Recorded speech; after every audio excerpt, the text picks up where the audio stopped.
Hey guys, tonight we're traveling back to a time of long ships, long winters, and even longer grudges.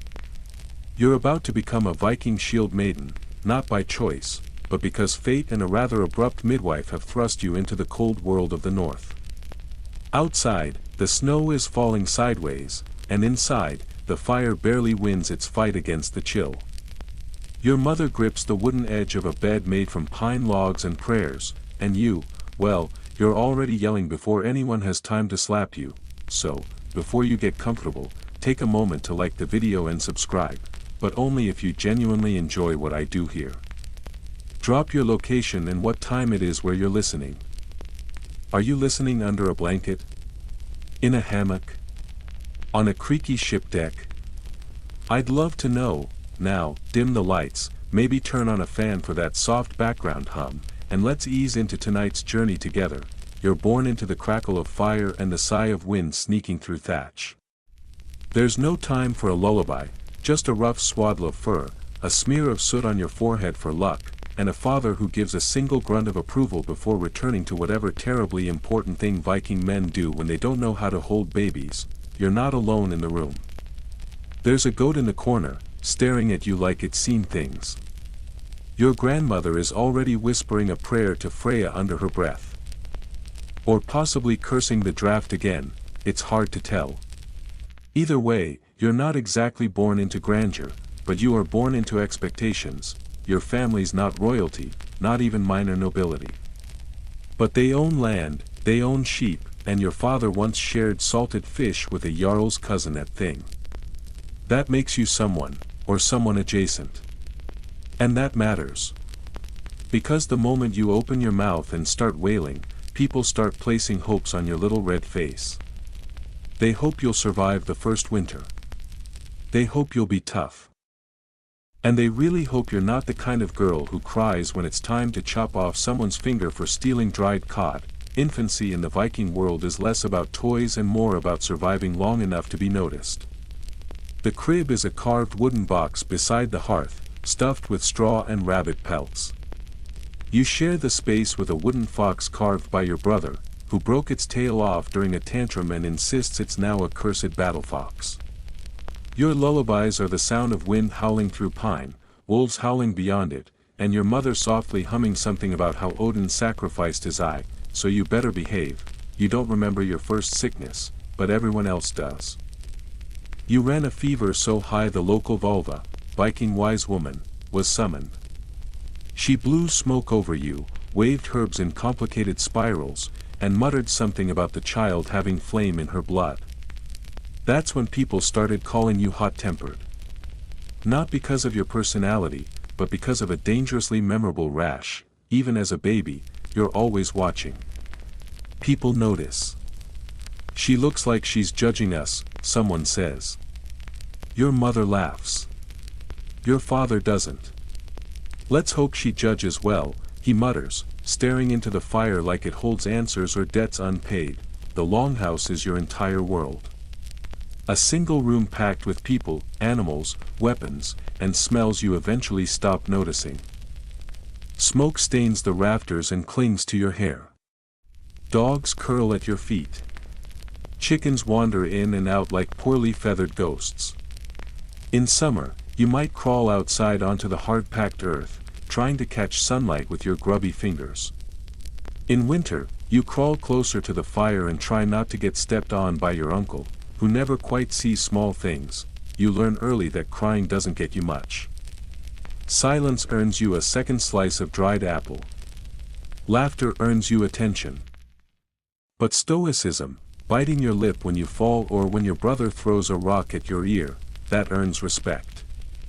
Especially from your grandmother, who once stitched her own leg shut with a bone needle and wild hair and never stopped grumbling about the quality of thread. By your third winter, you've lost 2 cousins to sickness and 1 to the fjord. Nobody talks about him. They say the gods took him, but everyone knows he just didn't learn how to swim.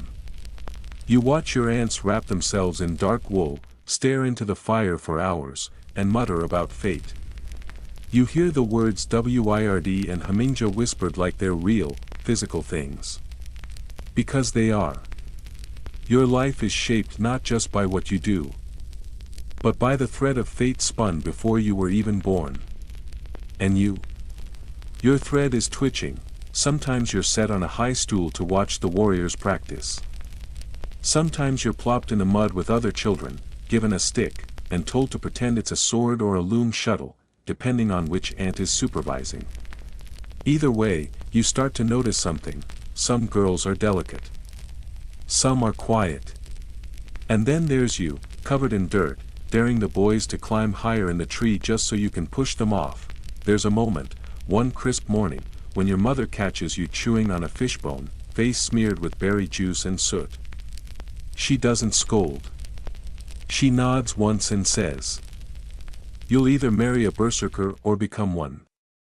When spring finally pries winter's claws from your homeland, you go outside barefoot, stomping in thawed muck and laughing like a wild thing.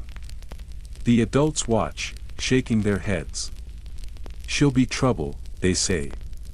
But there's a glint of pride in it. Trouble means strength. Trouble means you might survive childbirth. Or war. Or a particularly aggressive reindeer. Historians still argue whether young girls were truly raised for combat in Viking society or simply swept along when war came too close. But in your family, nobody's taking chances. You're handed your first wooden axe before you can pronounce Valhalla. It's too heavy. You swing it anyway. Your childhood is made of practical lessons disguised as chores. Gutting fish becomes anatomy. Herding sheep becomes a strategy. Stitching your own mittens becomes a matter of life or frostbite. You learn to walk on uneven earth, to sleep through noise, and to never trust your cousin when he says "I didn't touch your porridge." There's one strange thing you keep noticing: visitors treat you differently. A trader once came through with amber beads and Latin curses. When he saw you, muddy and unblinking, he crossed himself and muttered something about the one with the fox's stare. You didn't even blink. You just showed him your wooden battle fox. Your grandmother tells you stories at night. Not sweet ones. The kind where people get turned into seals, or eaten by trolls, or marry trees. But you like the one about Brynhild the Shieldmaiden, who chose her own fate and burned rather than kneel. You ask to hear it again. Your grandmother nods, like she suspected this would be your favorite. One day, when you're 5 winters old, a seer visits. She wears antlers on her hood and speaks like a bird had taught her language sideways. She touches your forehead and says nothing for a very long time. Then, finally, she'll carry iron, and sorrow, and songs that no one else remembers. Your family pretends not to be shaken. But after that, they start calling you by your full name, not just your nickname. Like it matters more now. Like you've already begun. You wake with frost on your eyelashes. Again. The blanket of furs has slipped, and some sly little draft has crept under your tunic, tracing icy fingers up your ribs. You pull the covers tighter and try to sink back into dreams, maybe the one where you ride a wolf into battle, or the one where everyone finally stops talking while you're speaking. But the moment you start drifting off again, someone throws open the longhouse door, and cold wind slaps you fully awake. A rooster crows in protest. You're not sure if it's alive or just your uncle pretending again. Outside, the sun is barely a suggestion. Inside, your father is already standing by the hearth, sharpening his favorite blade. It's not subtle. He grinds the whetstone in slow circles, looking meaningfully in your direction. That means it's drill day. Again, you don't get a childhood full of lullabies and buttered bread. You get calluses. You get frostbitten toes in boots too small and your older cousin's elbow in your ribs during practice. But it's fine. You're used to bruises. They feel like growing. Sword drills happen early, before your stomach knows what breakfast is.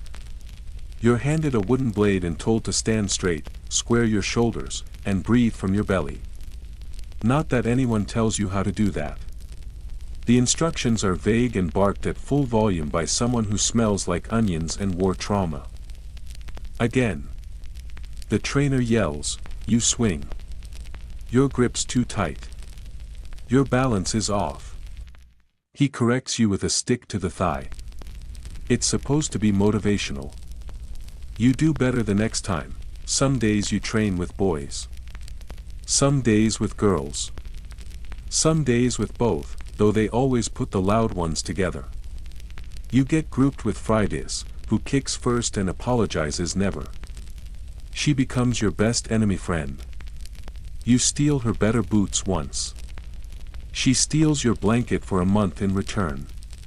You respect each other. When you're not training with weapons, you're stitching. No one escapes sewing, not even shield maidens in training. Your mother hands you a basket of worn tunics and a blunt needle. You want to die warm or cold? She says. You don't answer. You just start mending. The stitches are uneven at first. Your fingers bleed. You complain exactly once. Your grandmother says, "Ah, now you're learning both blood and thread." And that's that. The next time, you tie the knot tighter and press your lips together until it passes. You don't just learn to fix clothes.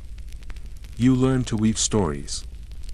Your aunt teaches you how to spin gossip into silk, how to make a tale linger long enough that someone listens.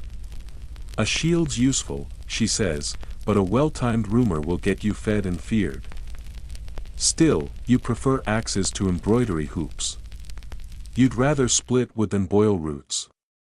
But they don't let you choose. Not yet. They say a warrior who can't cook ends up hungry. A seamstress who can't swing steel ends up dead. You believe them. Because people do disappear. Not just in raids, but during childbirth. During winter. During the quiet moments when no one is watching and a simple fever decides the odds, your daily routine is brutal in its variety. One morning you help drive sheep into a pen, only to be told you're too loud and now the wool will taste of fear. That afternoon you're buried to the elbows in mud, planting onions. And after sunset, you're washing blood off your hands, not yours. Not this time, from a pig butchering that felt suspiciously like a practice run, and always the drills: block, strike, turn, block again. Drop your center of gravity. Remember to breathe. You don't just practice with swords. You throw spears. You wrestle. You get pinned by a boy named Tregev who thinks grinning makes him invincible. You knee him in the gut. He stops grinning. Historians still argue whether women in Viking society were formally trained as warriors or simply took up arms out of necessity. But in your little village, no one waits for permission. They train you because life is unfair, unpredictable, and occasionally full of bandits who don't care what's between your legs. There's a ritual in midsummer. You stand on a flat rock with the other children. You're expected to recite your lineage, name your family blade, even if it's a practice one, and then draw a line of blood across your palm. Just a shallow one. Symbolic, they say. But you've seen that look before. There's always a test hidden under ceremony. You don't flinch. You press the blade down and hold your hand out so everyone can see. It drips once. Twice. Then you wrap it in linen and bow like you've seen the grown warriors do. Your grandmother nods. Your father finally looks pleased. Your cousin passes out. After the ceremony, there's food. Lots of it. Goat roasted over open flame, wild berries mashed into honey, and a flatbread so hard it could double as a weapon. You eat until your stomach aches, then run through the dusk chasing fireflies with Fridays, both of you pretending they're spirits you have to trap in a jar and interrogate. You ask them questions like, will I die before I turn 20? And will I get taller than my brother? The fireflies say nothing, but you feel better anyway. By age 8, you've made your own belt, stitched your first tunic, and broken your toe during a game that may or may not have been called hit each other with sticks until someone cries. You didn't cry. You just limped dramatically until your mother said, "Fine, no chores today," and that was enough. You've also learned to read, just barely. Runes, scratched into bone or stone, mostly for names or warnings. Your aunt teaches you the Futhark by carving them into the edge of your spoon. You eat with prophecy in your hand and don't even realize it.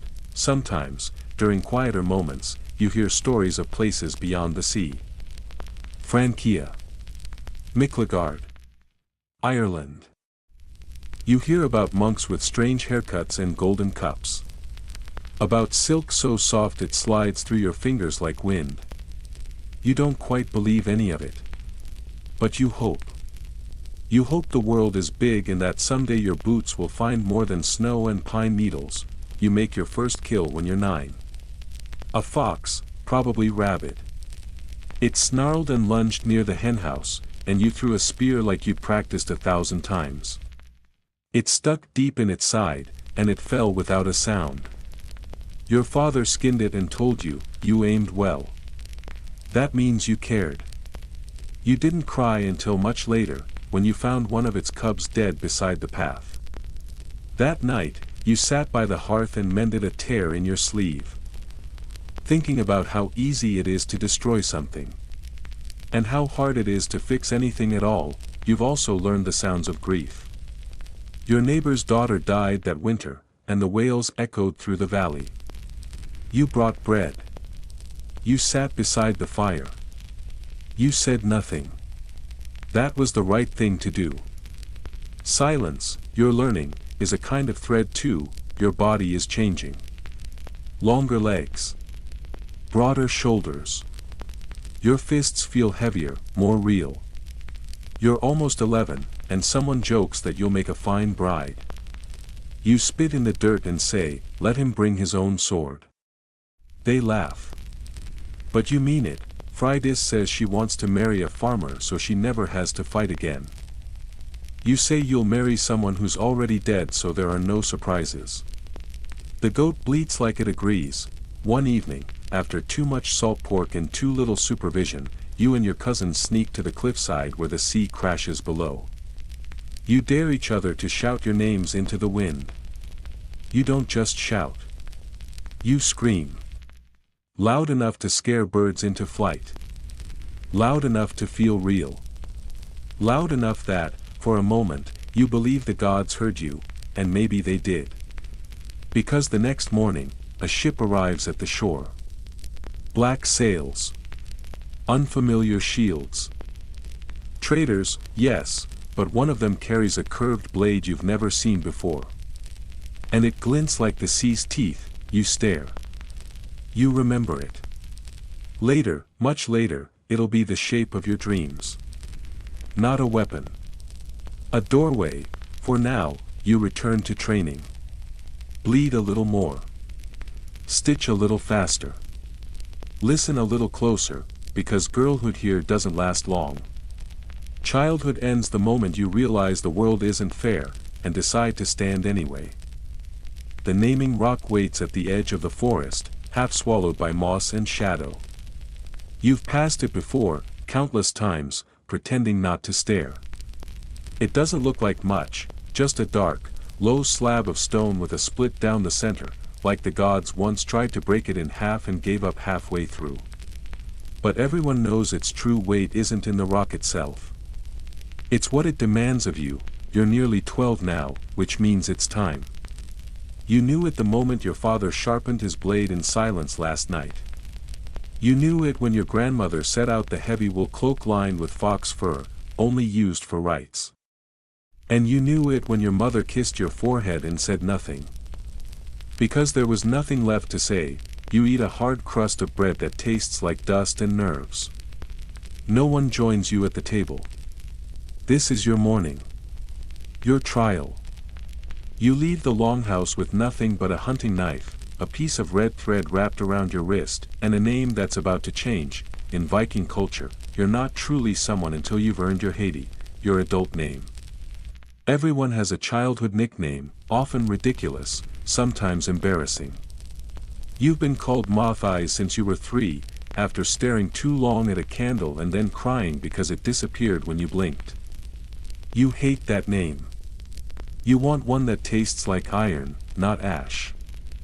One they'll whisper long after you're gone. The naming rock is 3 miles into the woods.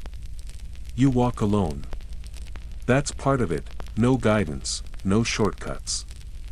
The cold bites your cheeks, but your legs don't slow. You pass twisted birch trees, a frozen stream, and the skeleton of some unlucky elk that died with its antlers tangled in shame. The world feels different today. Like it's watching, they say the rock remembers every name it's ever given. They also say it remembers the ones who never came back. You arrive by midday. There's no ceremony, no choir, no banner. Just you, the stone, and the silence that stretches between your heartbeat and the wind. You kneel beside it. Wait, you've been told how this works, though no one explains it the same way twice. One version says the rock calls your name out of you. Another says you must spill blood on its surface to awaken the spirit bound inside. Another insists it's just a test of guts, nothing mystical. Prove your courage, get a name, move on. You don't know which version is true. Probably none. Probably all. You pull out the knife. It's not sharp enough to kill anything bigger than a fish, but it's still yours. The blade catches a glint of weak sunlight. You stare at your hand and make the cut. It's shallow, just a slice across the palm, but it stings enough to matter. Blood beads, thick and dark. You press your hand flat against the rock, the cold shoots through you like a second heartbeat. Nothing happens at first. The forest doesn't whisper. No spirit appears. But something inside you starts to shift, like a gate opening, one you didn't know was locked. You see flickers behind your eyes, wolves, fire, snow. Then a girl, your own face, older, standing ankle-deep in water with a blade pointed at the sky. Then, someone screams, "It isn't you.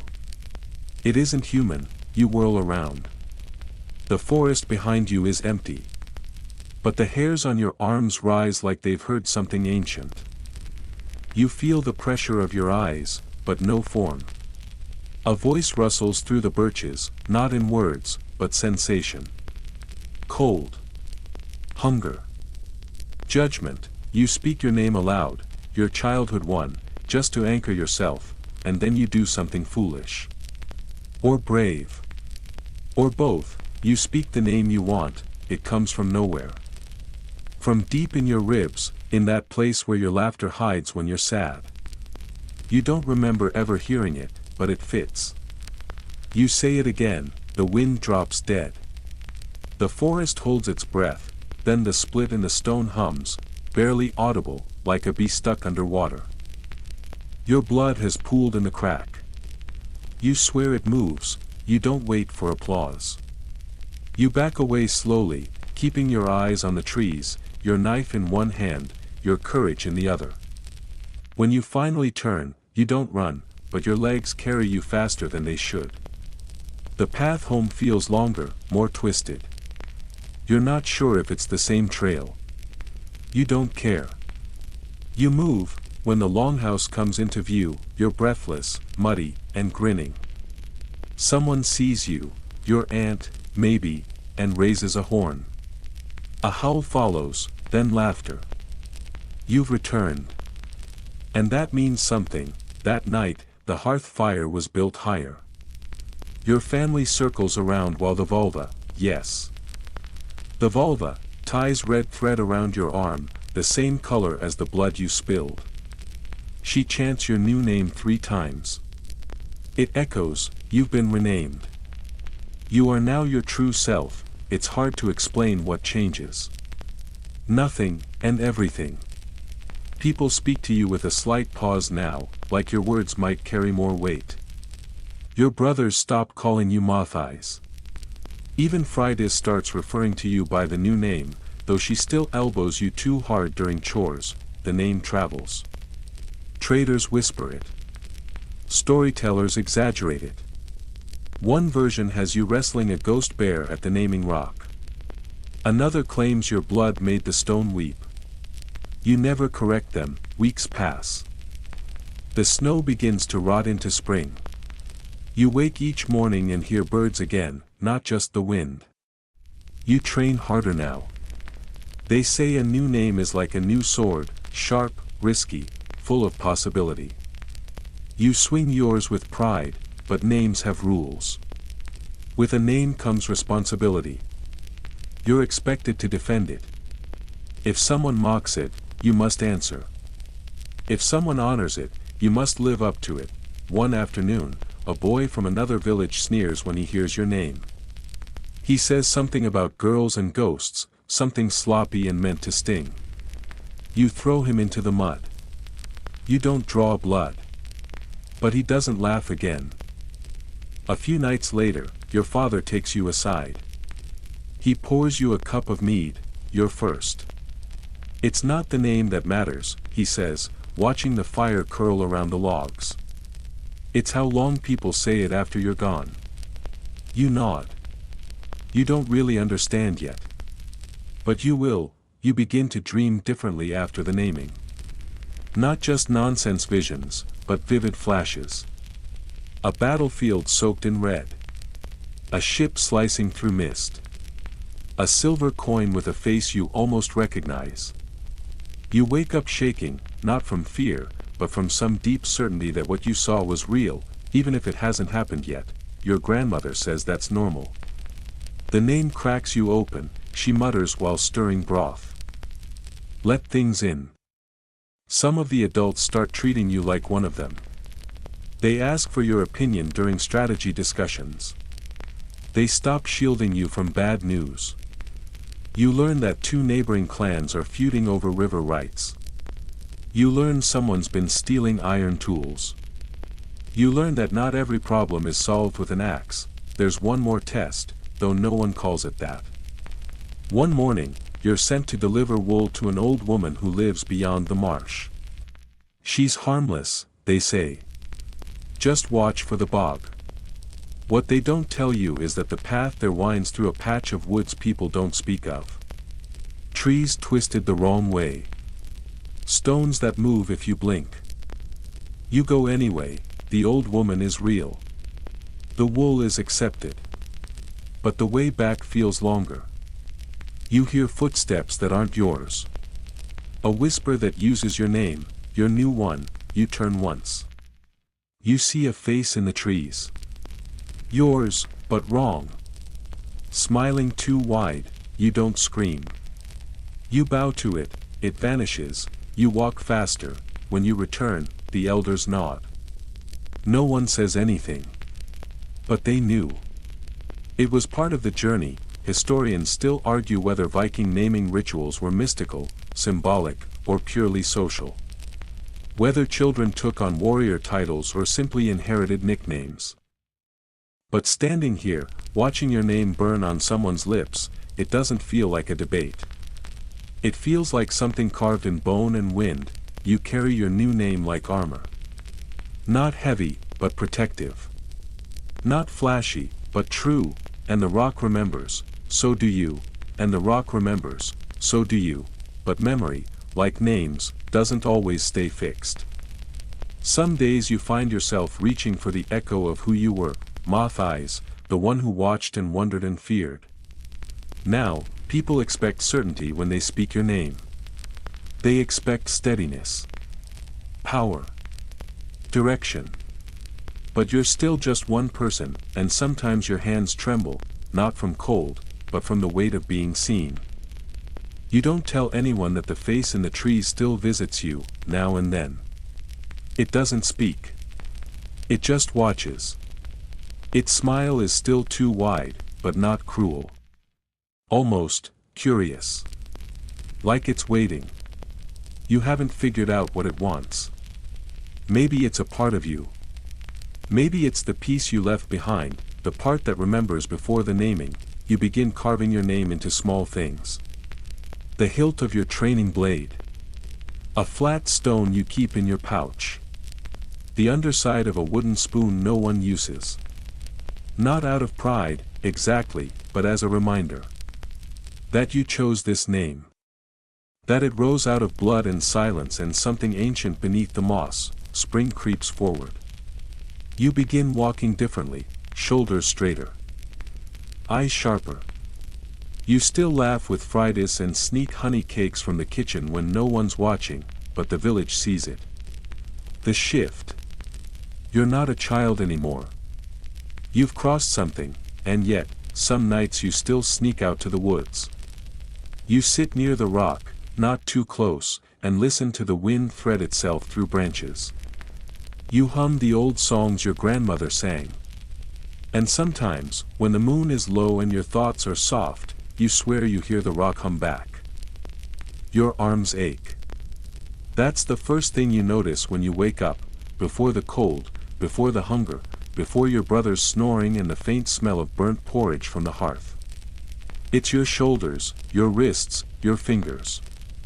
They've been worked and twisted and strained until they feel like they belong to someone else. You flex them slowly, trying to remember if today is a chores day or a combat day. And then you remember, it's both. Your village has decided that you're finally old enough for the real training. Not the playful wrestling with other children, not the half-hearted spear tosses under supervision. This is different. This is the kind of training that ends with bruises you can't explain to your mother. And lessons you only understand after you've already done them wrong.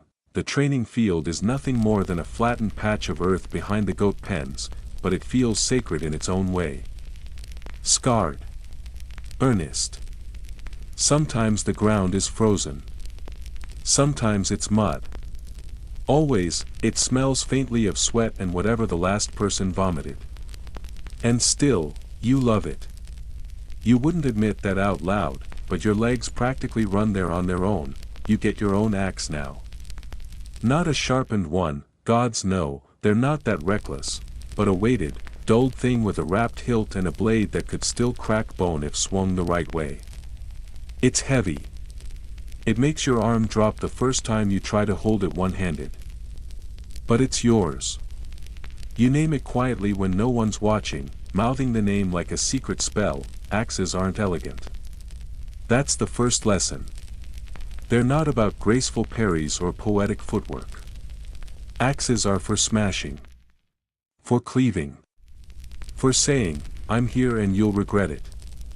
The trainer, a woman missing 2 fingers and not a single ounce of patience, shows you how to use your weight, how to pivot, how to let the swing follow through even if it pulls you forward. If you're too afraid to miss, she says, you'll never land a real hit. And so you swing.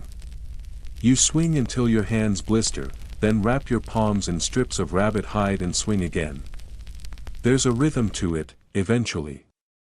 A kind of primal music in the thud of wood against wood, the hiss of breath, the grunts and curses of everyone around you. It becomes a dance, albeit one that leaves splinters in your thighs and someone's blood on your tunic. You're paired often with Fridays, which is both a blessing and a trap. She's fast. Strong. Unbothered by things like rules or mercy. Sparring with her is like trying to outdrink a waterfall. But she makes you better. You learn to dodge more than you strike. You learn that speed matters more than brute force. You learn to predict her, when she'll faint low or grin before a sweeping blow. And once, just once, you disarm her. The look she gives you afterward is not anger. It's respect. Maybe also a little murder. But mostly respect. Training isn't just fighting, though. It's learning how to move with armor, how to walk in chainmail without sounding like a kitchen falling downstairs. It's how to row a longship without vomiting. How to clean a blade so it doesn't rust, and how to make your own bandages when no one else is around to help. It's also lice. Gods, the lice, you and everyone else are itchy all the time. No matter how often you boil your underclothes or scrub your scalp with ashes and vinegar. They return like tiny, determined demons. There's a joke among your group that a true Viking raid can't begin until everyone's scratched their head at least twice. You try not to talk about it, but every now and then, when someone is especially annoying, you flick a louse at the mid-spar. It's petty. It's disgusting. It's war, and speaking of war, there's talk of an actual raid coming soon. Not the pretend kind. Not the training scenarios where you storm the pigpen and rescue a stuffed effigy. This would be real. A coastal village 2 days away. Nothing large. Nothing glorious. But enough to call for volunteers. Enough to count, you're not officially eligible. Not by age, not by clan standing. But you hear the whispers. The old men stroke their beards. The younger warriors sharpening blades while pretending not to watch you. And your father, he hasn't said no, he hasn't said yes either. The uncertainty chews at you more than your lice do.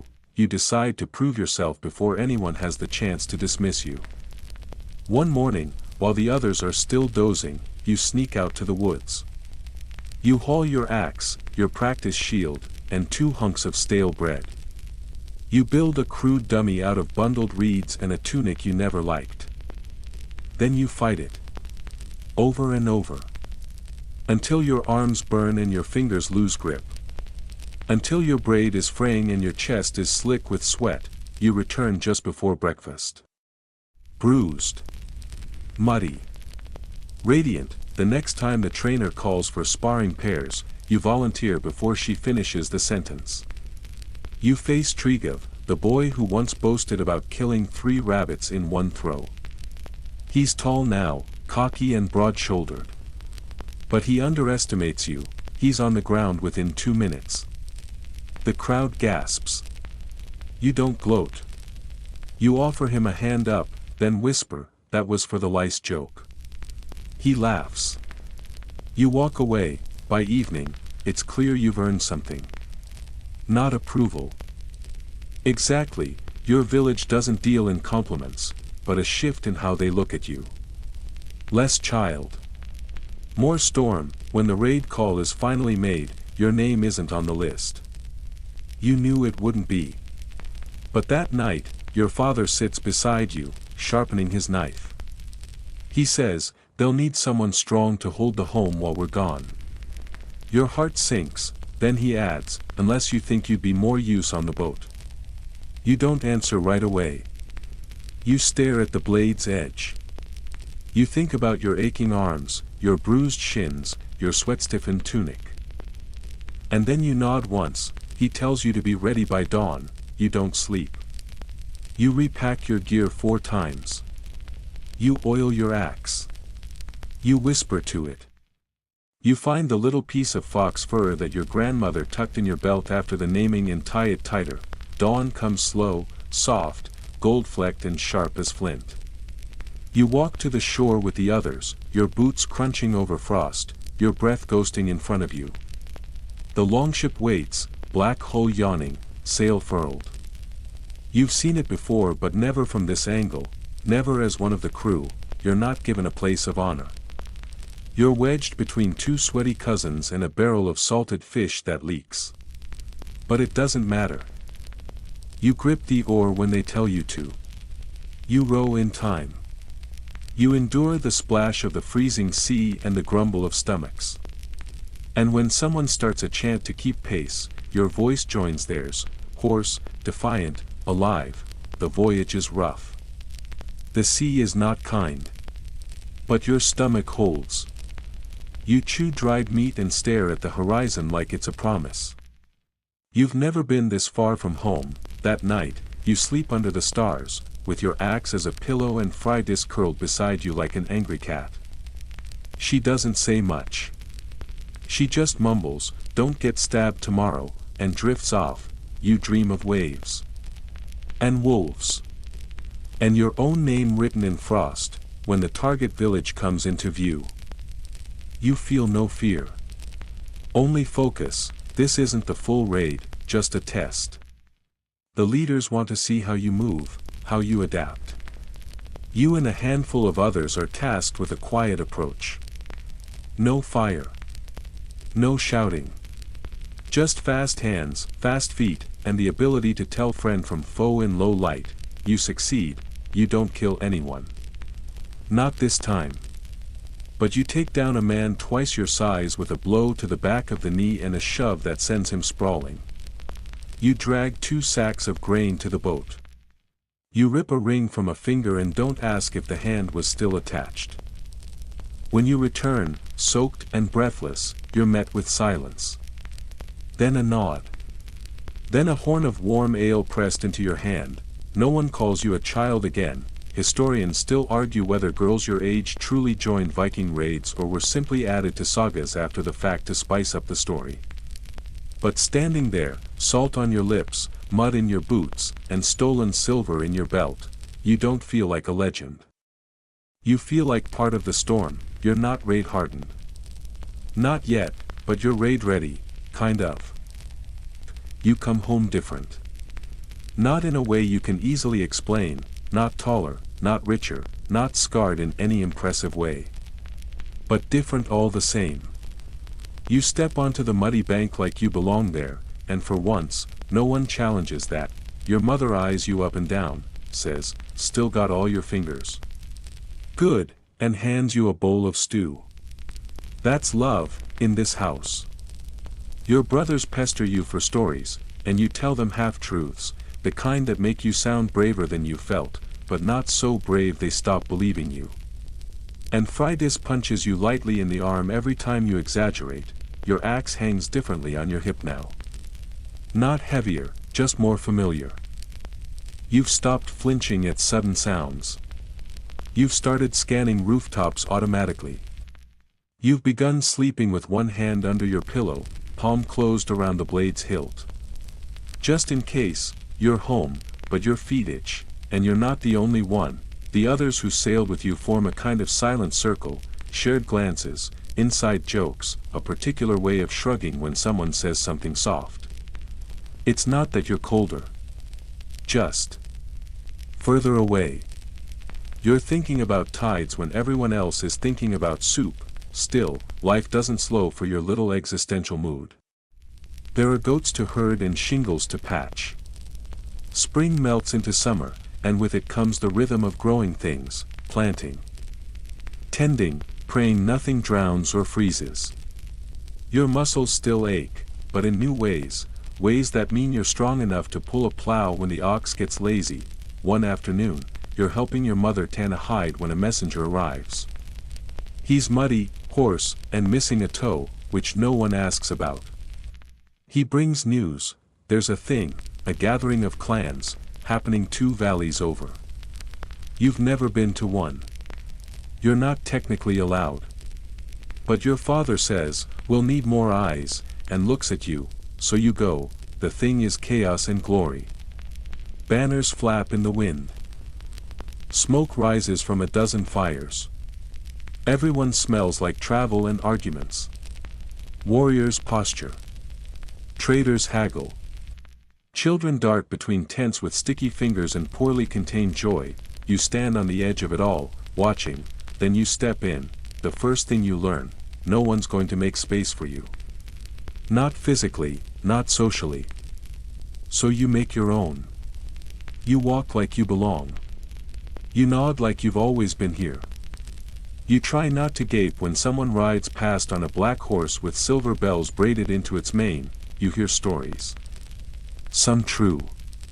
Some probably true. Some obviously made up on the spot. One woman claims she once fought off 6 Irishmen with a spoon.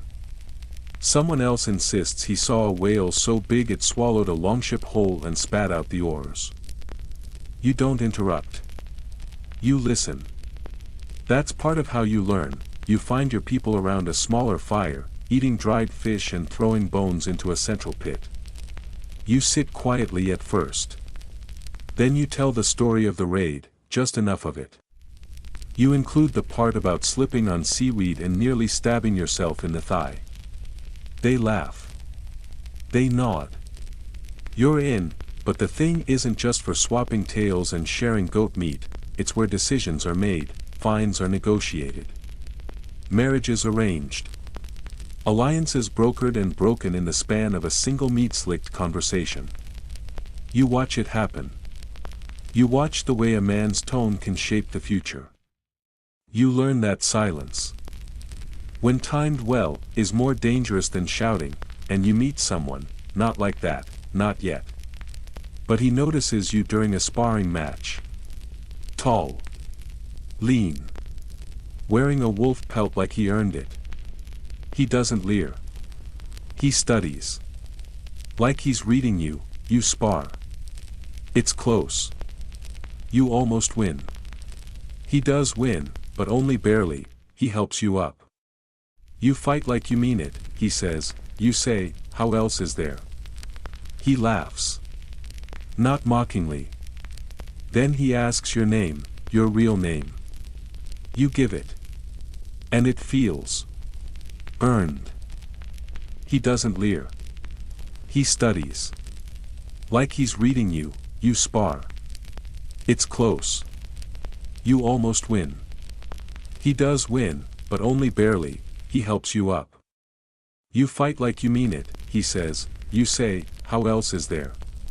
He laughs. Not mockingly. Then he asks your name, your real name. You give it. And it feels earned. Later, Fridas elbows you. If you marry him, I get his horse. You say nothing. But your face is warm. Back home, things settle into something resembling routine. You're more involved now. You're invited to sit in on strategy talks. You're trusted with tasks no longer disguised as chores, and one day, you're told you'll be leading the next training session. You blink. Me? Who else? Your aunt says. You're the one they all try to keep up with. So you teach, you try not to overthink it. You demonstrate stances. You shout corrections. You mock the ones who take themselves too seriously. And quietly, you help the ones who don't believe in themselves yet. You remember what that felt like. Afterward, the trainer nods. You didn't ruin it. That's high praise. You grin like a fool. That night, you sit outside under a sky that feels too big for one life. The stars remind you of embers. The wind hums through the grass like a lullaby played on bones. You wonder where the boy with the wolf pelt sleeps. You wonder what he's dreaming of. You wonder what comes next. Because you're ready, not just for raids. Not just for glory. But for something else. Something bigger. Maybe even something terrifying. Historians still argue about how often Viking women trained, fought, and led. Whether shield maidens were fact or folklore. But you don't care what they say. You were there. You were real. You earned your axe, your name, your space, and that's only the beginning. There's a saying your grandmother mutters when she thinks no one's listening: peace is just the pause between paddles. You didn't understand it when you were younger. You thought peace was a goal, something earned, something long and warm and quiet. But now, with the frost lifting and the village humming with the sound of repaired sails and sharpened blades, you understand what she meant. The pause is just that, a breath. And it never lasts. The raids are growing.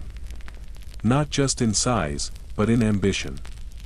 What began as quick coastal strikes, grab the grain, maybe a cow, back on the boat before sunrise, is now something else. Something heavier. There's talk of longer voyages. Of monasteries that drip gold. Of kings who barely know how to hold a sword. Of places where even the birds seem made of silver. You're not sure who started the plan. Maybe it was the old trader who came back from across the sea with a coin stamped with a lion. Maybe it was your cousin who returned with a cloak stolen from a Saxon lord's house, still bloodstained. Maybe it was your own village, restless and growing, hungry for more than just survival. You're not asked to go. You're expected to. No one says it aloud, but your name appears early on the list, even before your father's. And you say yes, because you can't imagine saying no. Not anymore. The preparations are different this time. There's more care, more weight to every task. You help repair the ship, your ship, now, in a way it never was before. You hammer copper nails. You patch the sail with steady stitches. You carve runes of protection into the hull with fingers that don't shake, Fridas joins without hesitation. If you die, I'm keeping your axe, she says. If I die, I want a saga. I'll write it myself, you reply. And make you taller. You both laugh, but not too loud. The night before departure is thick with tension and mead. Elders bless the boats with burnt offerings. Children are told stories, real ones, this time. No magi. No magic. Just hard truth, not everyone returns. Not every return feels like coming home, you don't sleep. Instead, you sit by the water, your bare feet in the surf, the stars scattered like dropped grain across the sky. The moon reflects in the sea, perfect and cold. You whisper your name once, then let the waves take it. You want the gods to know where to find you. The next morning, you sail, the sea is calm, at first. Your oar strokes are steady. The wind is kind. There's laughter. Banter. Someone sings a drinking song they barely remember, and everyone joins in, off-key but whole. It almost feels easy, then the storm comes, not a great one, not one that will enter songs. Just a gray wall of wind and waves that eats your chant and spits salt in your eyes. You row anyway. You bail water. You don't cry. You don't scream. You dig your heels into the boat and hold on. The shore is distant when it finally clears. And when you land, soaked and shaking, there's no cheering. Just relief. And a quiet glance shared among you, acknowledgement that this was just the beginning. You raid a village at dawn. This one is richer. Bigger. Armed. You fight hard, your axe draws blood. Not practice blood. Real blood. It makes a different sound, softer, almost polite. You cut through a man's shield and into his shoulder and don't stop to see his face. Later, you'll remember it anyway. Not because of guilt, not exactly. Because he looked surprised. You weren't what he expected. You wonder if you were what you expected. You take what you need. Grain. Tools. Rings. One of the men finds a small book with gilded edges and tosses it overboard like it insulted him. You dive after it, you don't know why, maybe because it was beautiful. Maybe because no one else wanted it. It's ruined now, the ink bleeding into shapes that don't stay still.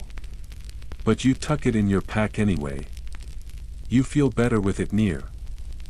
Historians still argue whether Viking raiders had any interest in knowledge, whether they were destroyed for fun or survival. Whether a book could ever matter to someone with a blade in each hand. You'd like them to see you now, soaked, bruised, hauling a useless book across the surf like it might unlock something. You raid 3 more villages before heading home. You lose 2 crew. 1 to a sword. 1 to the sea. No one says their names on the boat, but when you land, you say them both under your breath. You mark their initials into the wood of the ship before leaving. Home looks smaller. Quieter. You do, too, but you've changed. People notice. The children flinch less when you pass. The blacksmith offers to redrip your axe without charge. Your mother watches you like you've grown a second spine, and that boy from the thing, he's back. He finds you in the training yard one evening, offers you an apple like it's a sword. You look like you've seen something, he says. You take a bite. I did. He nods. Still here, though. You finish the apple. Still here. He doesn't press. You like that. Life goes on. Sort of. You still train. Still stitching. Still scratch your scalp when the lice return, because they always return. But there's something under it all, a hum. A feeling like the sea never really lets you go. You start teaching the younger ones. You show them how to brace an axe, how to shout from their belly, how to wash out wounds that can't be seen. One girl, small and wild-eyed, asks, "Did you ever get scared?" You answer honestly, "Yes. But I didn't stop." That's enough. The next raid is already being whispered about. Further. Bigger. Riskier. You haven't been asked yet. But you will be. And when you are, you won't hesitate, because the pause is over, and you're ready to paddle again. But readiness doesn't always mean eagerness. You find yourself pacing more in the evenings, your boots wearing a faint path into the earth behind the longhouse. You sharpen your axe again, though it doesn't need it. You sew a new strap onto your satchel. You mend a tear in your cloak that's too small to matter. You're restless, not for war, but for direction. The sea called you once and let you come back, but now it's silent. That might be worse. Sometimes you catch yourself watching the horizon, hoping to see something impossible, sails before they appear, storm clouds that haven't formed. The village is safe, peaceful, for now. And that's part of what gnaws at you. When nothing's trying to kill you, what do you become? Just someone who waits. Frydis, of course, doesn't wait. She's already trading stories with the newcomers from another clan, loud. Exaggerated, completely shameless. She's teaching them how to fake a deeper scar and how to flirt without making eye contact. You love her for it. You hate her a little too. She doesn't carry the weight you do. Or maybe she just hides it better. The boy, he tells you his name is Eirik, visits more often now. Never pushes, never demands. He sits beside you while you carve charms into driftwood. He lets you win at spear toss, then pretends to sulk. One night, he says, "You think you're broken, don't you?" And you almost laugh, except it's too true. "I think I've been bent in places that don't spring back," you admit. He just nods. That's what makes us fit the boat. It's a strange comfort. But it stays with you. A week later, a raven circles the village. Then another. Then a third. Your grandmother nods like she expected it. You don't need to be told what it means. The sea is calling again, and this time, it wants more than blood, it wants answers. You don't remember the moment the coast came into view, just the shift in air, the way the gulls cried like gossiping old women, the soft exhale of sails as the wind dropped into something familiar. You'd been rowing so long that your arms had forgotten how to stop, your back shaped to the curve of the boat like it had grown that way. But then someone called out, "Land." And every heartbeat found its rhythm again. You were home, and you were not. The shore welcomed you with a thud of oars against wet sand, a spray of brine, and the distant thump of feet running down from the hills to meet you. Children. Dogs. Old men with bad knees trying to pretend they didn't miss the action. You climbed off the ship like a warrior in a saga, filthy, sore, sunburned across one cheek, but with the weight of something earned hanging from your belt. You brought back loot, of course. Not as much as the stories always claim, but enough. Gold trinkets, a silver cross no one quite knows what to do with, 6 bolts of fine wool, and 2 crates of salted fish that weren't part of the plan but were too easy to steal. Frydis carried a bishop's ring on her necklace and told everyone it had belonged to a man who tried to bite her. You didn't ask if that was true. You didn't need to. There was also the monk. You found him hiding under the crates 3 days into the return journey. Skinny as a winter rabbit and holding a small wooden cross like it might actually do something. He didn't scream when you pulled him out. He just blinked and muttered something about Jonah and the whale. You looked at the others. Frydis rolled her eyes. "He's yours." So, you fed him. Gave him a blanket. Asked his name. He told you it was Thomas, then immediately followed with a full sentence in Latin, which meant nothing to you and everything to Eirik, who happened to understand just enough to translate. Apparently, Thomas thought you were demons at first. He softened slightly when he realized you weren't planning to roast him or demand he convert to Odinism. You didn't know what to do with him. So you did nothing, and by the time you reached the fjord, he was still there, sitting between two barrels of barley, quietly praying and occasionally sketching you in charcoal when he thought you weren't looking. When you arrived back in the village, you told everyone he was a souvenir. The old women took turns feeding him strange stews. The children asked if he had wings hidden under his robe. Your grandmother offered him a seat by the fire and asked, "Do you read runes?" When he said no, she said, "Then I'll teach you." No one asked where he was from, or why you kept him. It was simply understood, he was part of your haul now, like a cup or a story, and there were stories. Every time you turned around, someone was exaggerating. The modest skirmish had become a battle. The 4 guards you surprised were now 20 soldiers, one of whom breathed fire. Your name was already being sung under mead breath at night, just loud enough to carry. You didn't mind. You'd earned some of it. Maybe not the part where you supposedly strangled a priest with your braid, but you weren't about to correct it. What surprised you, though, was how much the stories changed you, not just how others saw you, but how you did. People asked your opinion. They deferred to you. They mimicked how you wrapped your boots or tied your braid. One of the younger girls stopped you near the stream and said, "I'm going to be just like you." You nearly tripped over a rock, and Eirik. Well, Eirik had stopped standing at a distance. You walked together often now, sometimes with words, sometimes without. He helped you clean your axe. You taught him how to stitch a better seam. He brought you flowers once, stolen from someone else's garden. You said nothing. Just tucked them behind your ear and kept walking. Still, something tugged at you. Maybe it was the quiet. Maybe it was the way Thomas kept writing in that little book of his brow furrowed as he watched the sky like he'd lost a map only he could see. Or maybe it was the new silence in the sea. You missed the boat. Not the pain, not the fear, but the focus. The clarity of knowing what needed to be done and doing it. At home, everything felt softer, murkier. People smiled more. But they watched more, too. Waiting to see if you'd rise again, or if your glory would settle into a good story and a quiet life. You weren't sure.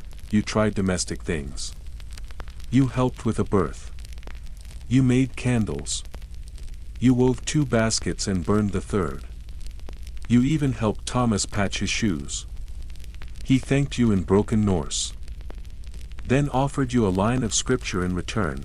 You asked what it meant. He said, "Blessed are the hungry." You liked that, so you stayed busy. Not out of duty, but out of fear that if you sat too long, the part of you that sharpened would start to rust. One day, you were asked to sit on a council, not lead it, yet. But sit. Listen.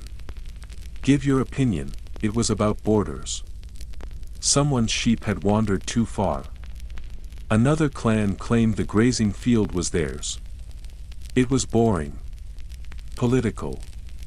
Muddy. But you listened. You asked questions. You offered a compromise no one had thought of. And for once, no one dismissed you. Later, your father clapped your shoulder and said, "You speak like a warband leader." You looked at him, surprised. "I thought I swung like one," you said. He just smiled. Leadership, it turns out, is not about shouting loudest. It's about knowing when to wait. When to strike. When to stitch things back together after they've split wide open. You weren't sure you were ready, but you were starting to believe you could be. That night, the stars were particularly bright. Thomas sat beside you, drawing them. Freydis snoozed near the fire, a meat horn clutched in her fist. Eirik leaned against your shoulder, half asleep. You whispered, "What now?" And no one answered, but the quiet felt different, less like waiting, more like resting before the next wave. Historians still debate whether Shieldmaidens truly came home to admiration or returned to anonymity. Whether their victories were sung or swallowed by time. Whether a woman could return with blood on her axe and still be offered flowers. But you don't care what they debate.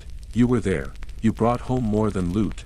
you brought back a version of yourself you didn't know was missing, and you are not done yet. It begins in the fog, thick as milk and twice as bitter.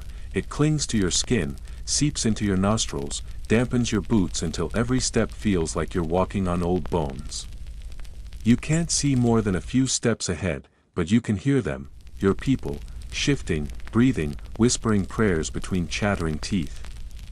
The sound of your breath joins theirs, controlled but shallow, like the whole world is holding back. This is not a raid, this is a battle, it has a name. A location you can point to on a map, if anyone had one. You were sent here with a purpose, not just hunger or glory. Two kings are fighting over land that neither truly owns, and both want your clan to bleed for them. One offered silver. The other offered promises. Yours chose silver, you didn't ask questions, but now, standing in the damp belly of morning, you wish you had. Because this doesn't feel like silver. It feels like death. And you're not even sure whose yet, you clutch your shield tighter. It's not the round kind you've used before. This one is longer, heavier, reinforced with iron along the rim. It's built for formation fighting. For linking, not swinging. For surviving, the commander, a broad, red-eyed man who lost part of his tongue in a drinking bet, barks the command, form up, you move. Without thinking. Your arm slides into place. Your shoulder touches Freydis's. Eirik takes the spot behind you, covering your flank. The shield wall ripples into shape like an enormous insect flexing its plates. You are one cell in something larger, something that only lives when it moves as one. The ground hums. Horses? No. Drums, they're coming. The fog thins, just enough to reveal shapes. Shadows at first, then men. Lines of them. Leather and steel, advancing with a steadiness that drains your spine. You can't see their eyes. You don't want to. Hold, your commander shouts again.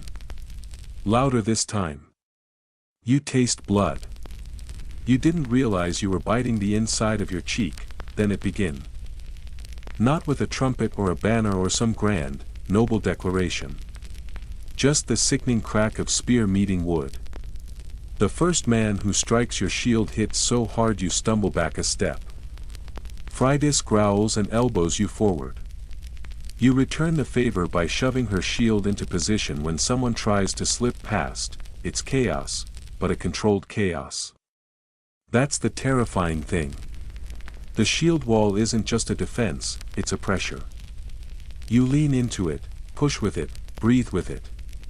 It swells and contracts, like a creature made of ribs and rage. Every impact rattles your bones. Every scream comes from so close it feels like it could be yours, and it might be, because fear doesn't sound like shouting or sobbing. It sounds like breath. Like a man trying not to wheeze too loudly in case the enemy mistakes him for weak. It smells like wool soaked in old sweat, like iron, like mud. It is mud.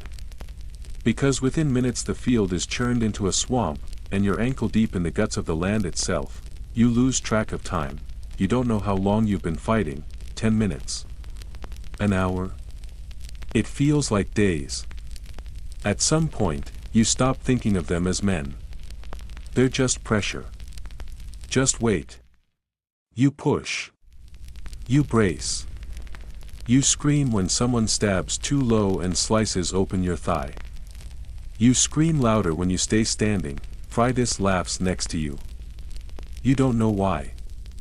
Maybe because someone slipped. Maybe because laughing feels like the only choice left.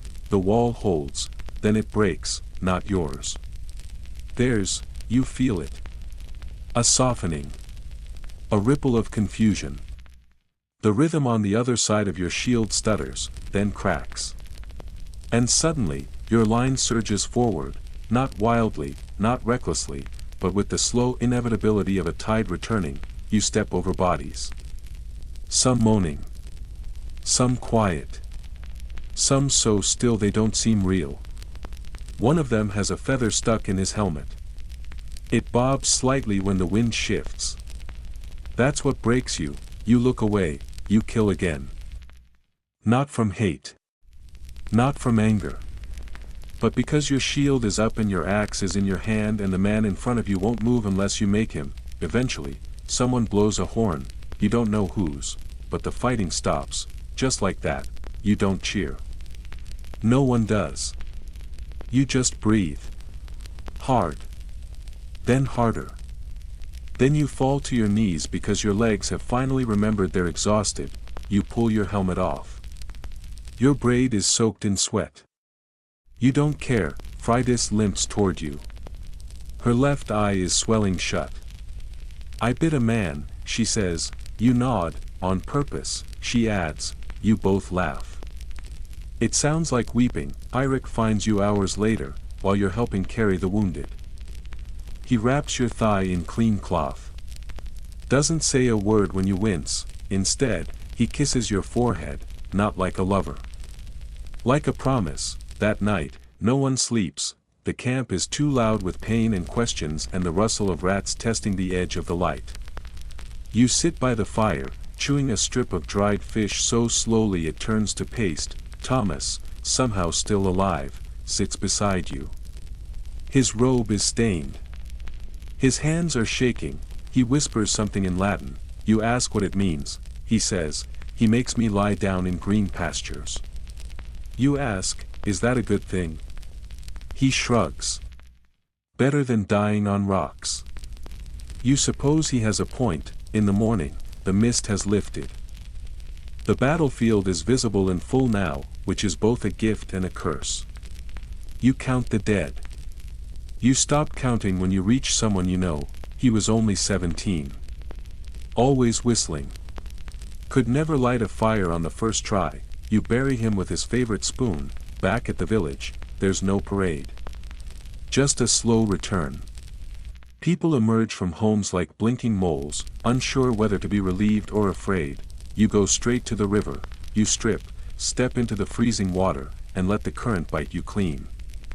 You scrub your skin until it reddens. You don't cry. But you hum. An old tune. The kind your grandmother used to sing while drying herbs. The kind that sounds like wind in tall grass. Later, you sit in the longhouse with the others. Eating. Talking. Pretending. Someone tells a joke. Someone else tells the story of a man who tried to punch a horse. You smile.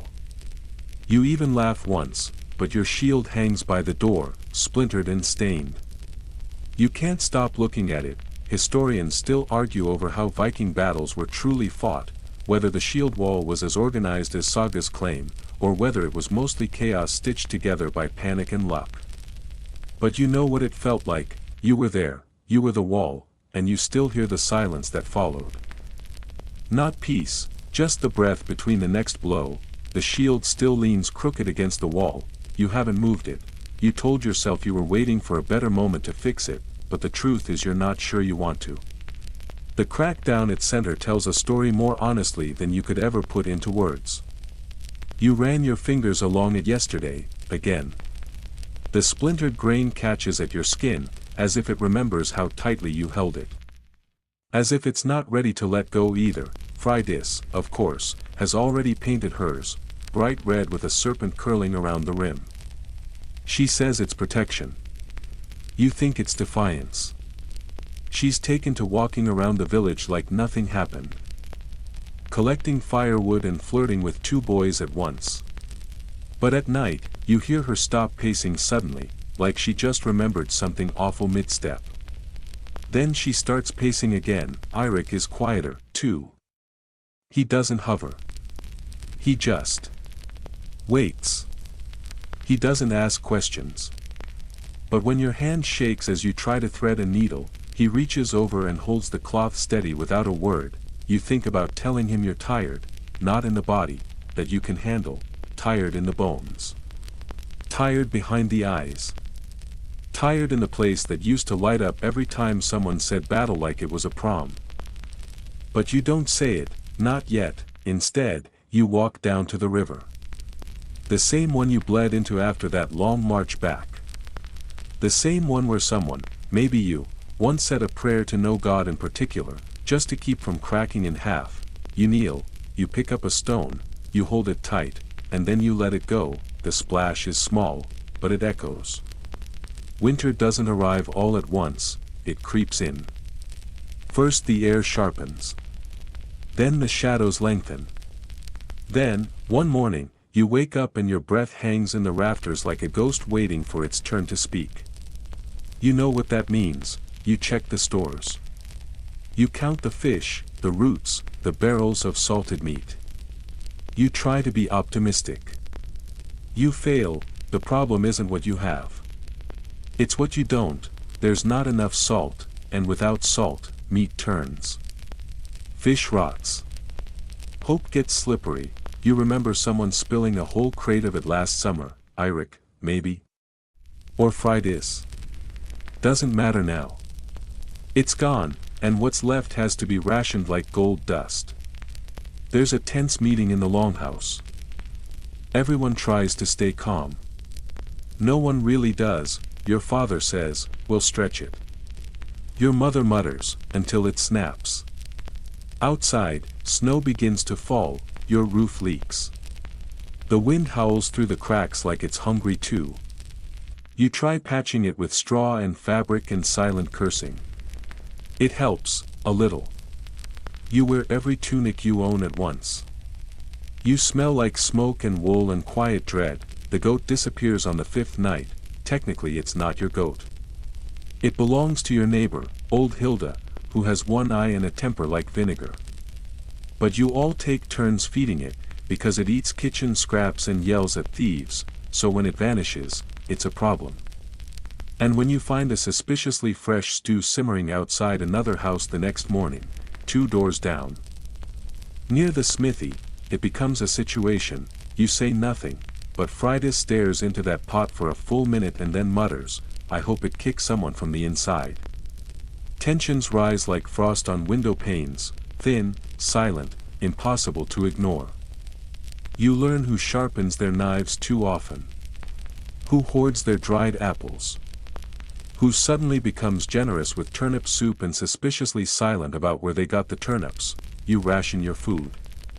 You chew slower. You pretend to be full. Eirik insists on giving you half of his fish. You insist on giving him half of your stale bread. You both go to bed hungry. Still, you try to keep spirits up. You teach the children to sew patches on their mittens with thread made from old bootlaces. You tell stories.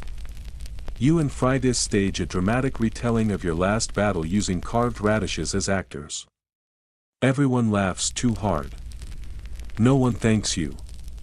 They don't need to. One night, Thomas, the monk, offers to read from his book. His Norse is better now, and he's written down prayers phonetically. He recites something about light in the darkness, about bread multiplying, about mercy falling like snow. No one believes it. Exactly, but they listen. Winter presses harder. The cold is crueler now. Fingers crack and bleed. Water freezes solid inside the bucket. Firewood runs low, and you take to burning old tools, pieces of a broken bench, even the lid of a storage chest. You ask your grandmother if she remembers worse. She says, "I remember learning not to ask that question." You stop asking, then comes the illness, not a plague. Nothing with a name. Just weakness. Coughing. People unable to get out of bed. Children with hollow cheeks. Your neighbor's youngest stops speaking for 2 days. She just stares at the ceiling, lips dry, eyes wide. You crush dried herbs into hot water and hope it counts as medicine. You boil bark. You hum lullabies you barely remember. You cut a lock of your hair and leave it by the door, an old tradition for protection, or maybe just distraction, and still, the days crawl. Then, a bird, one morning, perched on the edge of your roof like it owns the place. A raven. Slick, black, arrogant. A good sign, or a bad one. Depends who you ask. You take it as a challenge. That same day, Eirik drags back a frozen deer. Where he found it, how he killed it, no one asks. You help him skin it, fingers numb, teeth chattering. You salt what you can, bury the rest in snow. For the first time in weeks, the smell of cooked meat makes your mouth water instead of turning your stomach. You eat. You laugh. You sleep harder than you have in months. You survive. Not all do. You bury 2 elders, wrapped in wool, placed gently into the frozen ground while the priest recites something soft and unfamiliar. Thomas stands nearby, hands folded. No one sings. The snow falls quietly, like a secret. When spring finally comes, it doesn't announce itself with flowers or birdsong. It sneaks in, the drip of thawing ice. The slow return of color to the moss. The smell of mud. You step outside one morning and realize, you're warm, only slightly. Only for a moment. But it counts. You survived. You and Eirik walk the perimeter of the village, checking the fences. He lets your hand brush his. Don't grab it. Just let it linger. You say nothing. Neither does he. It's enough. Freydis begins carving again. She says she's making a set of gods out of leftover bones. That way they'll owe us, she says. You believe her. Your grandmother begins planting again. She doesn't sing while she does it, like she used to. But she moves with purpose, and that's a kind of song. The goat does not return, but someone leaves a single clump of white goat hair on your doorstep. You leave it there. Historians still debate how harsh Viking winters truly were, whether starvation was common. Whether communities helped or hoarded, whether resilience came from gods or from each other. But you don't need a saga to tell you what you already know. You survived a season that tried to eat you whole, and when you stepped into the sun again, blinking, thinner, tired, but standing, that was a kind of victory too. You don't celebrate right away. It feels wrong to cheer just because the cold has stopped killing you. No one throws a feast. No one sings drinking songs or paints their face for spring rites. Instead, the village wakes slowly, like a body coming out of fever, aching, disoriented. Unsure whether it still belongs to itself, your fingers have begun to ache less. You can hold a knife again without dropping it. You sit by the fire and carve small things, a comb for a neighbor, a rune token for a child who made it through the winter after losing her brother. Her name is Sigrid, and she hasn't spoken since the snow first fell. But when you hand her the token, a tiny wolf, tail curled, she nods. That's enough. Freydis starts building again. Not homes or ships, yet. Just fences, drying racks, a new stool to replace the one you burned. She works without speaking, lips pressed into a line. When you ask her how she's doing, she shrugs and says, better than that stool. You don't push. Eirik, on the other hand, is pushing himself. He wakes before dawn, chops wood, hunts in the wet forests, returns soaked and bruised but satisfied. You tell him to slow down. He shakes his head. If I sit still too long, the winter might catch me again. You understand that, the land around you isn't pretty in spring. It's not covered in flowers or painted green like the stories. It's muddy. Slippery. Full of roots trying to remember how to grow. But you love it anyway. Because it's alive, and so are you. One morning, Thomas hands you a page he's written. A story. About your winter. He calls it a parable. You call it embarrassing. You tell him no one wants to read about a village hoarding onions and losing livestock.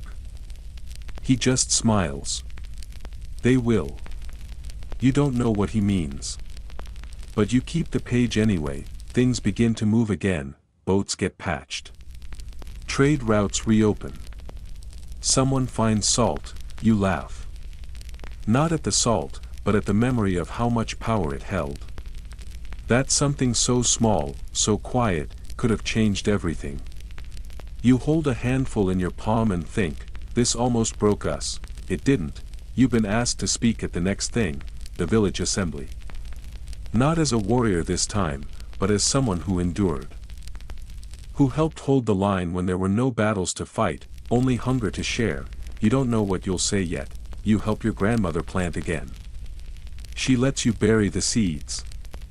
You cover them gently with soil, then press them down with the flat of your palm. She doesn't correct your technique. You take that as approval. There's a quiet pride in survival. Not the loud kind. Not the feast kind. But the kind that lets you walk through the village without flinching. The kind that makes even the quietest nod feel like thunder. One evening, the whole village gathers, not for a feast, but to cook together. Everyone brings what they have. A few onions. A strip of dried meat. Herbs from someone's roof garden. You stir the pot. The broth smells like hope and roasted mistakes. Freydis declares it the best soup we've ever stolen from the gods. Even Sigrid laughs. You sit next to Eirik, legs stretched out, back warm from the fire. He brushes your hand lightly. You think it'll be better next winter. He asks, you think for a moment. I think we'll be better. That's not the same thing. But it's something, he says. You nod. Later, when everyone's asleep, you walk the edge of the village. The air smells like wet moss and turns to earth. You feel something shift inside you, not break, not close. Just shift. Like a root finding a new direction underground. You whisper a promise, to the goat you didn't save, to the ones you buried, to the salt you never found in time, to yourself. Next time, you'll be stronger. Not harder. Just more ready. More aware of how small things, a blanket, a gesture, a clump of goat hair, can carry you through the worst. You head back inside. Sigrid is asleep, the wolf token clutched in her hand. Spring is real now, and so are you. The snow melts faster than expected, and suddenly, everyone's in a hurry. A hurry to rebuild, to replant, to get married before the next bad thing happens. Because that's the thing about surviving a brutal winter. People start doing things. Risky things. Loud things. Life-affirming things. Like marrying their cousin's widower because his goats are still alive. Or hosting a feast on credit. Or painting an entire house red because the dream they had said would ward off frost giants. You're not immune. It starts with a visit from a woman you barely know. She's wearing a necklace heavy with teeth, not human, thankfully, and a look that says she's already made her decision. She offers you a seat. Don't wait for you to take it. My nephew is looking for a wife, she says. You blink. I hear you're strong. Practical. Still alive. You ask if that's a compliment. It is these days. You nod, because she's not wrong. She lists his qualifications. Owns land. Only lost 2 fingers in a fishing accident. Good teeth. Possibly can read. You try not to laugh. You don't say yes. But you don't say no, either, because marriages here are often more like treaties than love stories. And part of you wonders if that's just what peace feels like, awkward compromise, served with a side of smoked herring. But before you can answer, there's a wake, the old bone carver. Sigurd dies in his sleep. No battle. No curse. Just doesn't wake up. The village comes out in force. He wasn't beloved, exactly, but he was known. He carved the goddess statue that guards the river bend. He once claimed to have killed a troll, though everyone suspected it was just an angry cow. The wake is loud. There's mead. There's singing. Someone accidentally sets part of the fence on fire. It feels almost festive. You find yourself smiling more than you expected. Freydis gets drunk and tries to flirt with the priest. He quotes a parable at her. She quotes it back, with improved grammar. You realize, with some amusement, that this might be the beginning of something terrible. You talk with Eirik under the stars later. Do you ever think about it? He asks, which part? All of it, Marriage. Death. Whatever comes between. You shrug. Only when someone brings it up at a funeral. He chuckles. What about omens? Which kind? He looks away. Dreams. You pause. Because lately, you've had them, too, not terrifying, just strange. Dreams where the sky is green and people speak backward. Dreams where you wake up with someone else's name in your mouth. One dream where your shield crumbled like bread, and when you touched it, you tasted salt, you tell no one. Except, apparently, him. He listens. Doesn't mock you, instead, he says, my aunt dreamed of a black fox before my uncle died. Said it stood in the doorway and waited. You nod. We had a dog like that once. He raises an eyebrow, it wasn't an omen. It just wanted soup. You both laugh, but the dreams stay. One morning, Thomas comes to you with a candle stub and a serious expression. There's something I should show you, he says. He's been keeping a small book, no surprise. But in it, he's copied parts of your stories. The raids. The winter. The things you've said in passing. Names. Places. Dreams. You stare at it. Why? Because someone should remember, he says. You sit with that for a while. You don't agree. But you don't stop him either. Back in the village, spring means matchmaking. The kind that doesn't ask what your heart wants, just whether your grain stores align and your goats don't fight.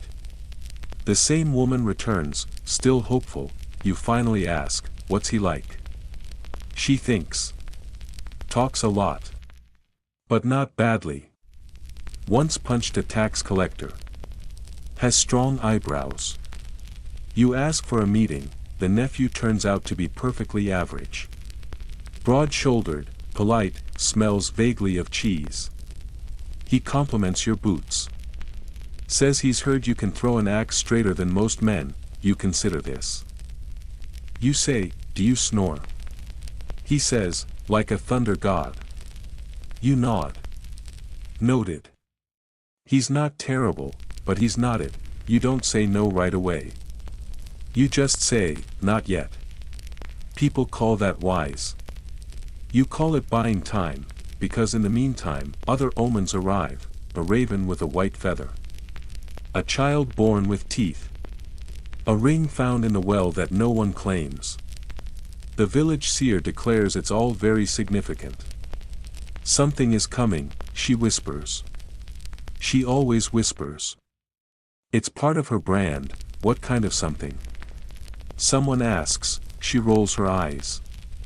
If I knew, I'd be carving runes into a boat, not your kitchen ladle. Still, people talk, and when another funeral follows, a boy struck by lightning. No storm in sight, those whispers get louder. You dream again, this time, your hands are stained red. Not with blood. With berries. Hundreds of them. Crushed into your palms. The smell is sweet, but cloying. Overpowering. You wake up with your fists clenched. Fridas catches you staring into the fire. What now? She asks, I dreamed of berries. She nods solemnly. If you die from jam, I'm leaving. You laugh, a little too hard. Later that week, you find yourself in a ritual. You didn't plan to be. It's a mid-spring offering, one of the softer ones. No blood, just herbs and songs. You're given a garland to wear and told to toss it into the river. For fertility. For fortune. For whatever future hasn't already been decided, you do it. You watch it float downstream, turning lazily in the current, like it doesn't care what happens next, and you think, maybe that's the point. The next morning, the nephew and his aunt leave the village. She nods to you as she goes. No hard feelings. Just. Not this time. You watch them go, then turn to Eirik, who's standing beside you. Well, you say. Guess I'm still unclaimed livestock. He smirks. Some of us prefer wild goats. You roll your eyes, but your hand finds his anyway. Historians still argue how deeply Vikings believed in omens, whether dreams truly shaped decisions, or if they were simply ways of explaining things after the fact. But in your bones, you know this: dreams are warnings. Or invitations. Or lies that haven't come true yet. You can't control them, but you can listen, and choose what to do when you wake. That night, the village falls into a strange hush. Not silence, there's always the crackle of the hearth, the distant shuffle of livestock, the occasional cough from someone too proud to admit they're still recovering, but a hush. As if something is holding its breath with you, you sit outside the longhouse, cloak pulled tight, watching stars emerge like secrets. It's colder again, but not winter cold. Just enough to remind you that comfort is never permanent. Eirik joins you after a while. Doesn't say anything at first. Just sits, hands on his knees, gaze fixed on the sky. I saw a shooting star, he says eventually. You glance at him. Did you make a wish? I did. What was it? He pauses, then shrugs. Not to die, stupid. You laugh, not at him, but with him. That's a tall order for a Viking. He grins, but there's weight in his eyes. You understand it, because more and more, you've both begun to recognize that living is harder than fighting. That making it through a winter, a marriage proposal, a funeral, a harvest, a dream that won't stop echoing, these things require a different kind of bravery, not the kind sung about in halls, but the quiet kind. The kind that doesn't ask for glory, just for another morning. You think dreams mean something? He asks, you nod. But not always what we think. So what does it mean if I dreamed of you standing on a cliff, holding a sword made of glass? You go still. Did I fall? No, he says. You turned around and walked into the sea. You take a breath. Maybe it means I don't break, you say softly. I just keep moving. He reaches for your hand. Hold it gently. Like you might be made of that glass. You let him, because tonight isn't about omens, it's about staying. The gods don't always show up the way you expect. Sometimes they arrive as thunder and blood and battle cries. Other times, they turn up in your dreams, smelling like smoke and goat hair, grumbling about salted pork. You didn't mean to fall asleep in the smokehouse. You were meant to just check on the meat, flip the hanging cuts, poke the fire, make sure nothing had collapsed in the night. But it was warm in there, warmer than the longhouse lately, and your body had been running on memory for days. So you leaned back for a moment. Just a moment, and then you were somewhere else. The dream isn't clear at first. Just the smell of ash. The crackle of dry wood.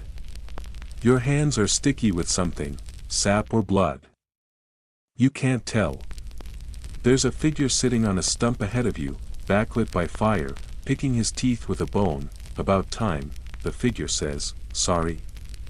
You say. In the dream, your voice sounds like it's underwater. You're late.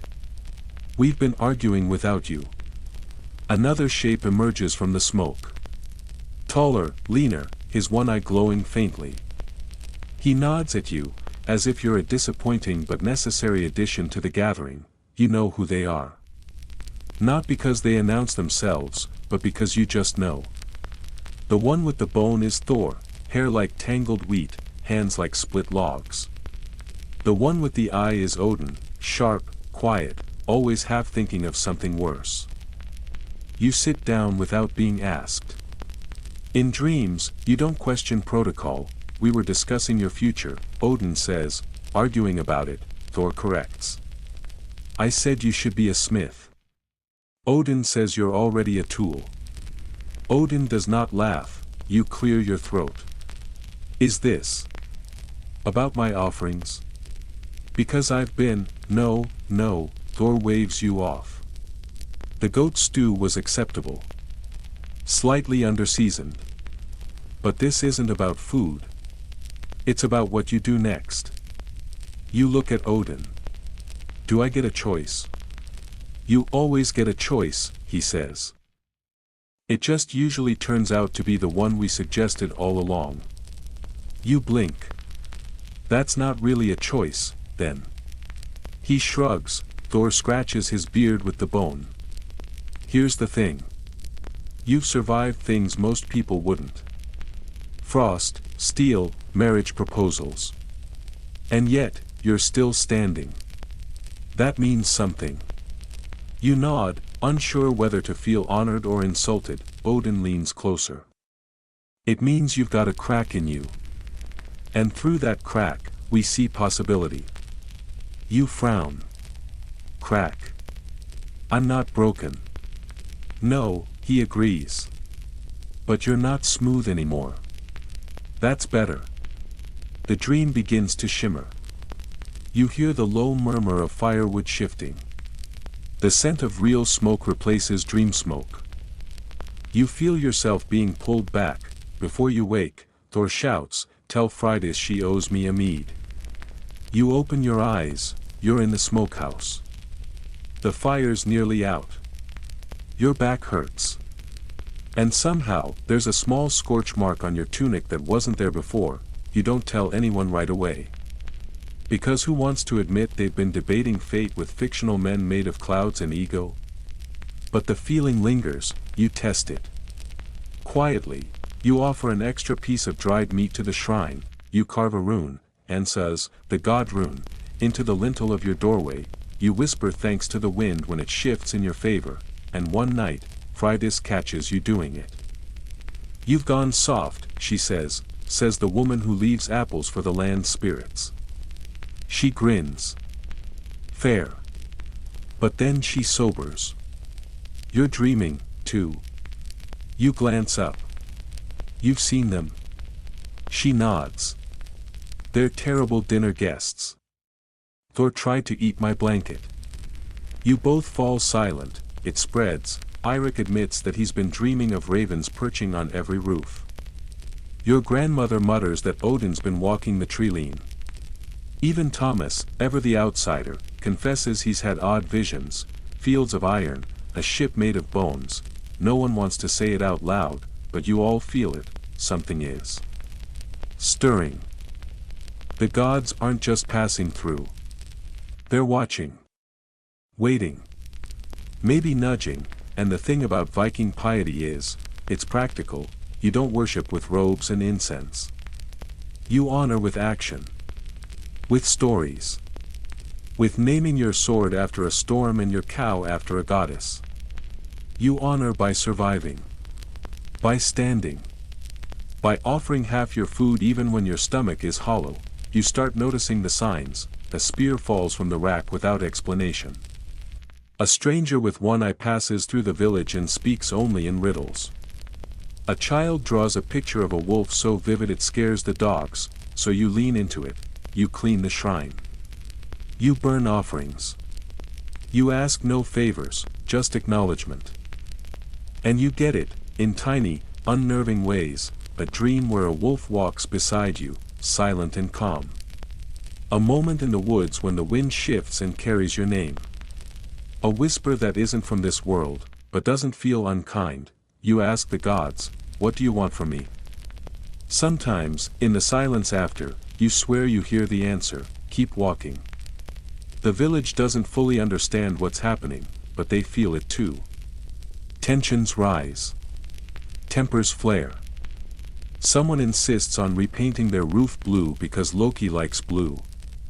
Another man burns all his shoes and declares he's going to live barefoot to honor the earth goddess. He lasts 3 days. Freydis builds a new altar out of driftwood and bones. You help her decorate it. Not because you believe in every rune and every chant, but because she does. And belief, it turns out, is contagious. You have another dream. This time, Odin says nothing. He just watches you. Behind him, the sea boils. When you wake, you're not afraid, you're ready. Historians still argue whether Norse spirituality was deeply personal or simply communal ritual, whether gods were believed in or just feared enough to humor. But you know this, belief isn't about certainty, it's about attention, and something has definitely been paying attention. You start paying attention, too, not just to the dreams or the shifting weather or the way Eirik flinches whenever the ravens cry, but to the small things. How the smoke twists differently above the hearth. How your name seems to echo oddly in someone else's mouth. How sometimes, when your hand brushes the hilt of your axe, it feels warm, like it remembers. And there are other patterns. A child begins sleepwalking, always toward the same stone near the river. A cow gives birth to twins, both marked with identical spirals in their fur. You wake one morning with a rune drawn in ash on your door, not one you made. You wipe it clean, but it doesn't leave your thoughts. Even Thomas has stopped trying to explain things with scripture. He listens now, head tilted, eyes distant, as though comparing your stories to his own. One night, he says softly, "Your gods are loud." You smirk. Yours are quiet. Maybe too quiet. You think about that for a long time, because in your world, silence doesn't mean absence. It means waiting. It means the gods are watching to see what you'll do next. You begin to speak to them without shame, sometimes out loud. Sometimes in the quiet space between chopping wood and boiling soup. Sometimes while lacing your boots before stepping outside, you whisper, "Guide me." Or at least don't trip me. You don't always get answers, but the road feels a little less crooked. Freydis dreams of fire. Eirik dreams of snow. You dream of both, overlapping, and when you wake, your first breath feels like a promise. You don't know if the gods are planning something. But they've placed a weight in your hands, a heaviness that feels suspiciously like purpose, so you rise, and you carry it. You arrive before the stalls are fully set up, because that's when the best gossip happens, before the silver changes hands, before the good goats are claimed, before the spice merchant starts shouting about saffron like it's holy. This is the part of the market where the real trades begin, one story for another, one rumor slipped in with the firewood, one wink that says, yes, that Earl really did marry his cousin's widow and steal her cat. Markets are not just for goods. They are for intelligence, and today, you're here to listen. You've come with Freydis and Eirik. Officially, to trade hides and bone needles. Unofficially, to get out of the village before you start seeing runes in your porridge and arguing with trees about fate. You don't tell anyone about the recurring dream where a coin spins endlessly in the dirt. You're not ready to unpack that one yet. The market rises in a sprawl of canvas and wood. Colorful cloths flap in the wind. There's a stand selling fermented fish that smells like sin itself. Someone's hawking imported oils in little glass vials. You sniff one, cinnamon, maybe. Frankincense. A lie wrapped in perfume. Freydis flirts aggressively with a beekeeper to get honey for half price. Eirik barters with a man whose hands are covered in dye, deep blue up to the wrist. You know that color. It means the cloth came from across the sea, Frankish dye, Persian silk maybe. The kind of fabric rich men dye in and poorer men kill for. You walk slowly, every stall is a new story. The woman with the limp who sells sheep's cheese and swears she once fought off raiders with a rake, the tall man with rings on every finger who sells charms that probably don't work but definitely look impressive. There's even a trader from the south who speaks your tongue with a musical lilt and claims he has seen fire that falls from the sky. You buy a spoon carved with runes you half recognize and a bundle of dried plums. You trade 2 rabbit pelts for a necklace of bronze and glass. Not because you need it, but because it sparkles when you turn it in the light. You feel entitled to small beauty after months of frost and ghosts. The rumors drift over you like steam from a pot. There's a king in the east marrying a sorceress. They say the sea's angry, swallowed a whole fishing village. A woman in the north turned her dead husband into a bear. He's very polite, though. You tuck them into your memory like coins. At a stall near the edge of the market, you meet a woman selling ink and parchment. Her fingers are stained black. Her teeth are missing. She asks your name and offers you a page of writing. Not yours. But it looks like it could have been. You ask what it says, she shrugs. Could be a poem. Could be a curse. That's how language works. You buy it, you don't know why. Eirik watches you read it 3 times and says, I think it's upside down. You say, good. Maybe it works better that way. He doesn't press. Freydis returns with a leather satchel full of bribes, mead, herbs, candied nuts that taste like burning but in a good way. We should trade more often, she says. We should lie more often, too. You agree, you find a quiet place by the water to sit and eat. Around you, the world buzzes. People laugh. Children chase chickens. Someone is loudly reciting a saga that almost certainly didn't happen. It feels alive here. Messy, but vivid. Then a figure approaches. At first, you think it's a traitor. But the walk is wrong. Too careful. Too quiet. He's older. One eye covered by a patch. Beard streaked with gray. A sword at his side, but not drawn. He doesn't smile. He doesn't introduce himself. Just sits beside you and says, tell me a truth. You blink. What? A truth. I've heard enough lies today. You hesitate, then say, sometimes I miss being afraid. It made things simpler. He nods, as if that's exactly the kind of truth he expected, then he stands. Walks away. Eirik, on the other hand, says nothing. But you catch him checking your pouch when he thinks you're not looking, eyes narrowing at the coin as if it might blink. It doesn't. It just sits there. Dull. Too round. Too quiet. You try to ignore it, you try to sweep your hut. Stitch a cloak. Patch a bucket. But everything feels like filler now, things to do while waiting for whatever comes next, because you can feel it. The restlessness in your hands. The way your thoughts tangle in knots instead of moving forward. That market, those stories, they didn't just entertain you. They unlock something. You sit with Thomas by the river a few days later. He's scribbling again, his makeshift ink smudging every other word. You watch the current. Do you miss home? You ask. He pauses. Sometimes. But mostly I miss not being confused all the time. You snort. Welcome to the tribe. He glances over. You've changed. I keep doing that. Is it good? You consider. It's honest. He nods, then, out of nowhere, he asks, did the man at the market give you anything? You freeze, you didn't tell him. Or did you? He shrugs before you can answer. Doesn't matter. Just be careful. The old stories, ours and yours, they agree on one thing. When a god gives you a gift, it's never just a gift. You find yourself walking the market path again days later.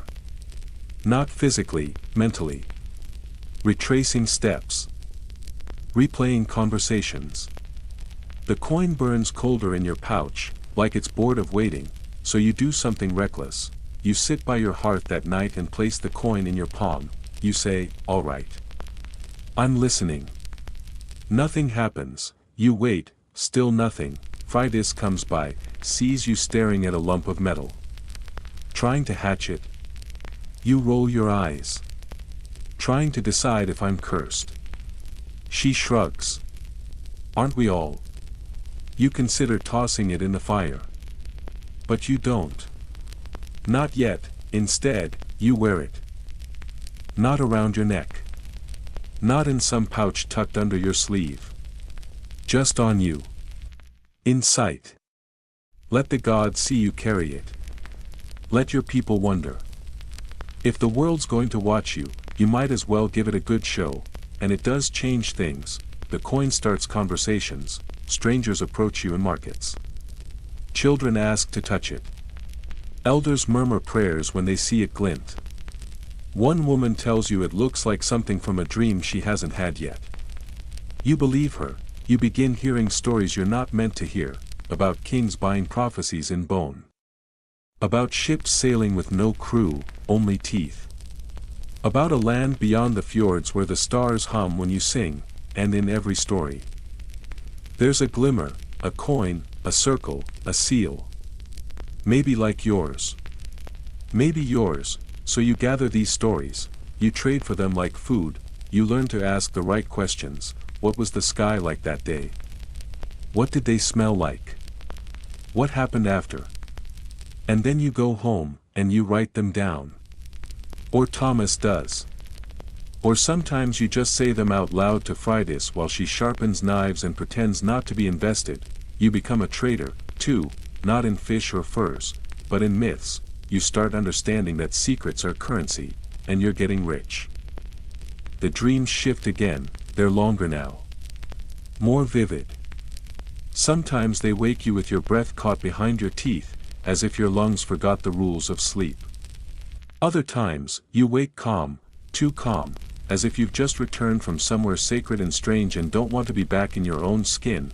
One night, you dream of a market with no stalls, just shadows trading glances. You watch someone sell their name for silence. Someone else gives up memory in exchange for a voice that never falters.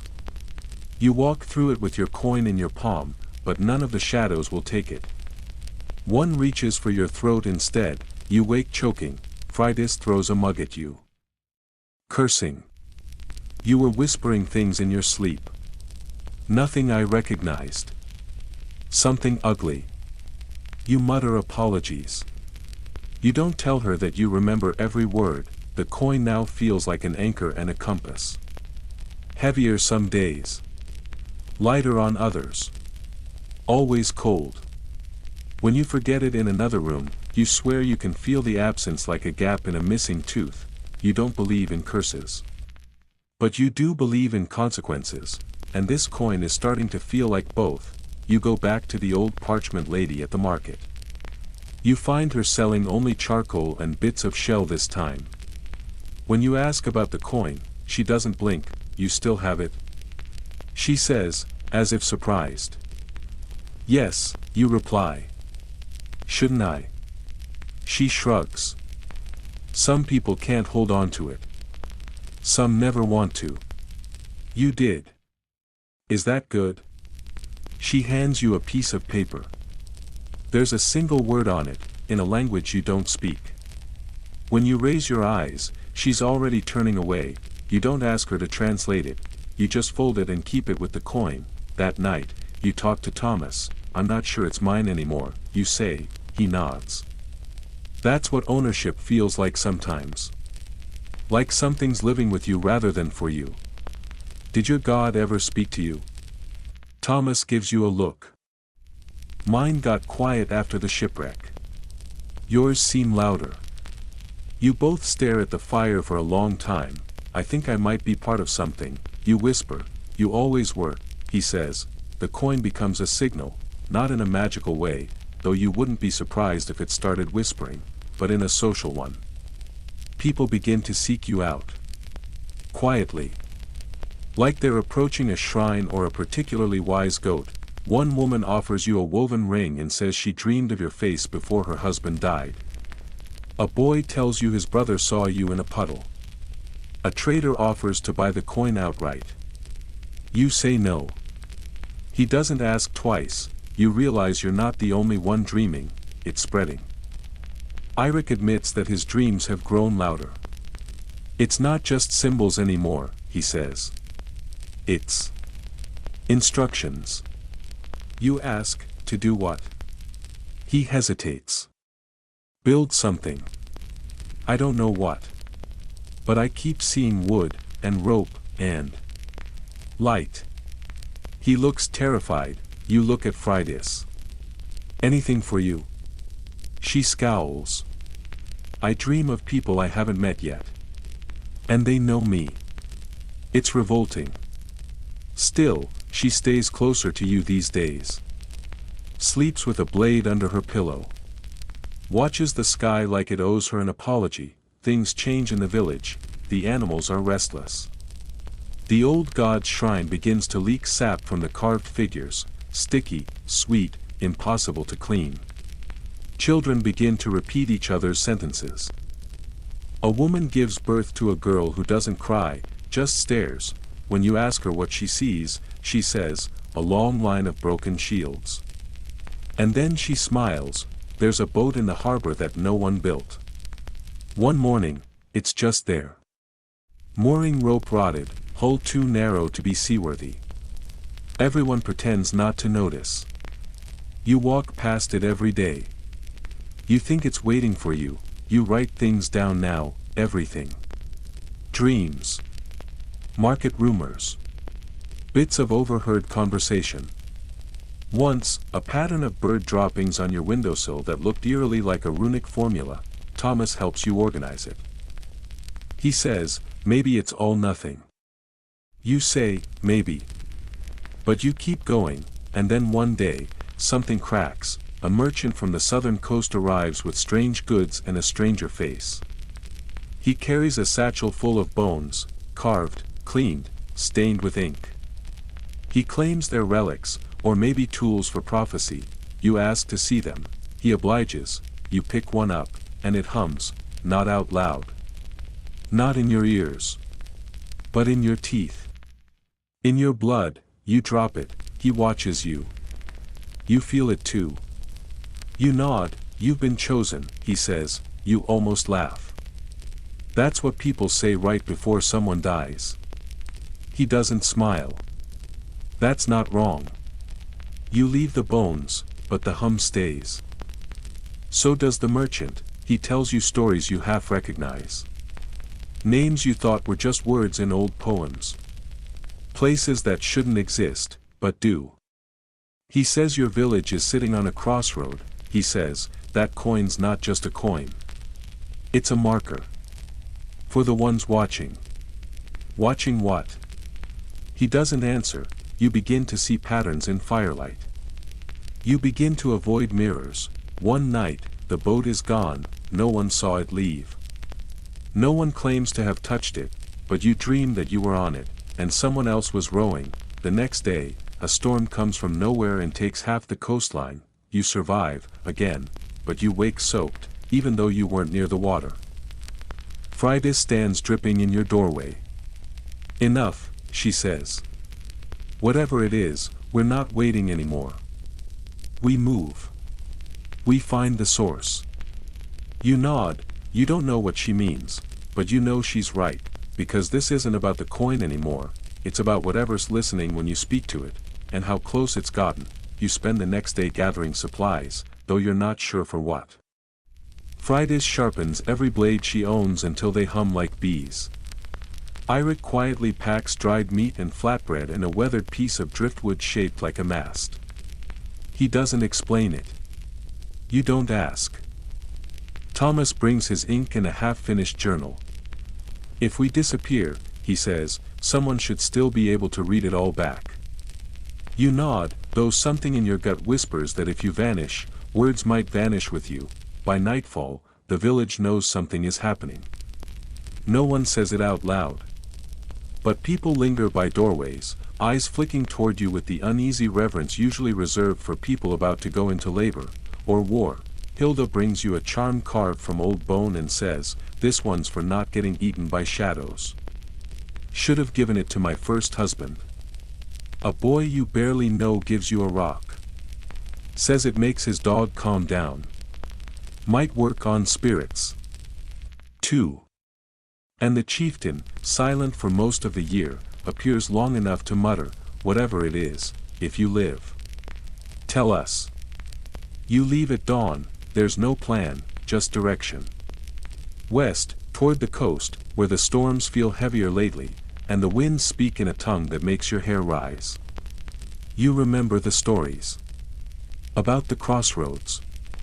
About things waking beneath the waves. The path is long and half frozen in places. Eirik reads the clouds like omens. Freydis threatens them for snowing on her boots. Thomas hums hymns in languages that sound more desperate than holy. You think about the coin, still tucked against your chest, it hasn't moved. But somehow, It knows, that night. You camp by a split tree that looks like it was struck by lightning twice. You ask Freydis what she thinks it means. Bad aim, she says. Or very persistent thunder. You dream of fire again. But this time, there are figures in it, tall, backlit, not speaking. Just watching. One reaches toward you, not to touch you. Just to see if you'll move. You don't. In the morning, your palms are ash-stained. No one mentions it. You keep walking. The further you go, the quieter the world gets. As if sound itself is holding its breath. Even the wind grows nervous. The birds vanish. The sea is near now. You smell it before you hear it, salt, decay, something ancient and unsettled, and finally, on the fifth day, you see it, a clearing. A hollow shaped like a bowl, rimmed with stone markers you don't recognize, etched with spirals and teeth and something like wings. In the center, another boat, but this one is not made of wood, it gleams like bone. Shimmers like something not meant to be looked at directly. It hums like your teeth did. And it's waiting, Thomas gasps. It's not. Of here. Freydis grips her knife. Well. I hate it. Eirik kneels. It's beautiful. You feel nothing, just certainty. This is what the coin was for. You step forward, the boat doesn't move, but the air bends, like it's making room. You don't step into the boat right away, you just stand there, inches from it, waiting for your heart to do something, speed up, stutter, break open. But it stays steady, annoyingly so, like even your body already knew this would happen. The boat isn't just bone, it's shaped like memory, smooth in places where hands have rubbed it, jagged in the spots that were never meant to be touched. It doesn't float. It rests. As though it belongs more to the wind than the sea, you look back at the others. Freydis has one eyebrow raised, already annoyed on your behalf. Eirik is whispering under his breath, fingers trailing across one of the standing stones. Thomas is drawing everything frantically. As if lines on paper will make sense of the unspeakable, and you place the coin on the hull, not gently. Not reverently. Just. Place it, the boat responds. You hear it, not a sound, but the absence of all sound, collapsing into itself like breath into cold, the coin vanishes, melted, maybe. Absorbed. Or accepted, you don't ask where it went, because deep down, you know, it went home, and now it's your turn, Freydis snorts. Well, that's dramatic. You step into the boat, no splash. No creak. Just a hush, so sudden it makes your ears ring. One by one, they follow. Freydis rolls her eyes the whole time. Eirik touches the gunwale like it might bite. Thomas mutters something about saints and weird metaphors. The boat moves, not with oars. Not with sail. Just moves. As if it was waiting for you to be whole before it started. It glides over air, then over water, then over something that might be light, or might be time. You sit, you wait, the world blurs, you don't speak.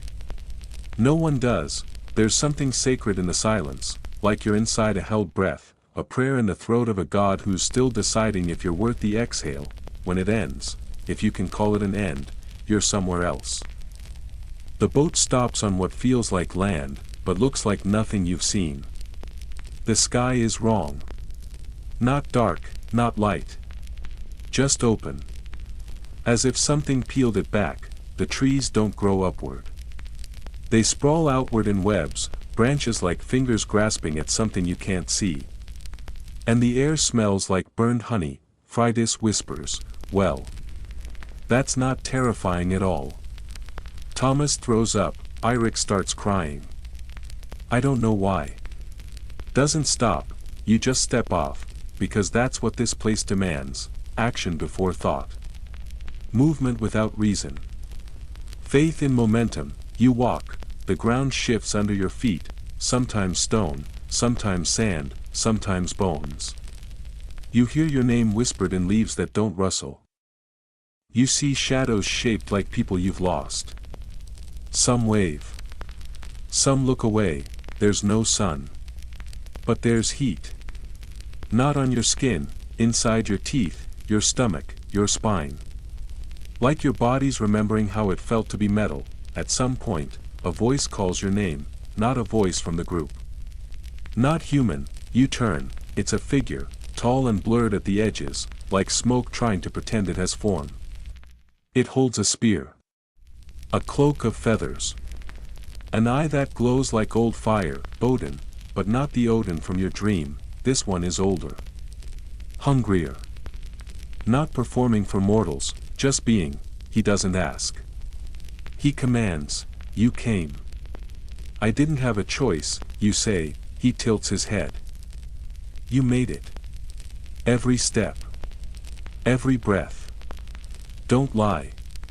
You hate that he's right, you brought the others, he says, they followed.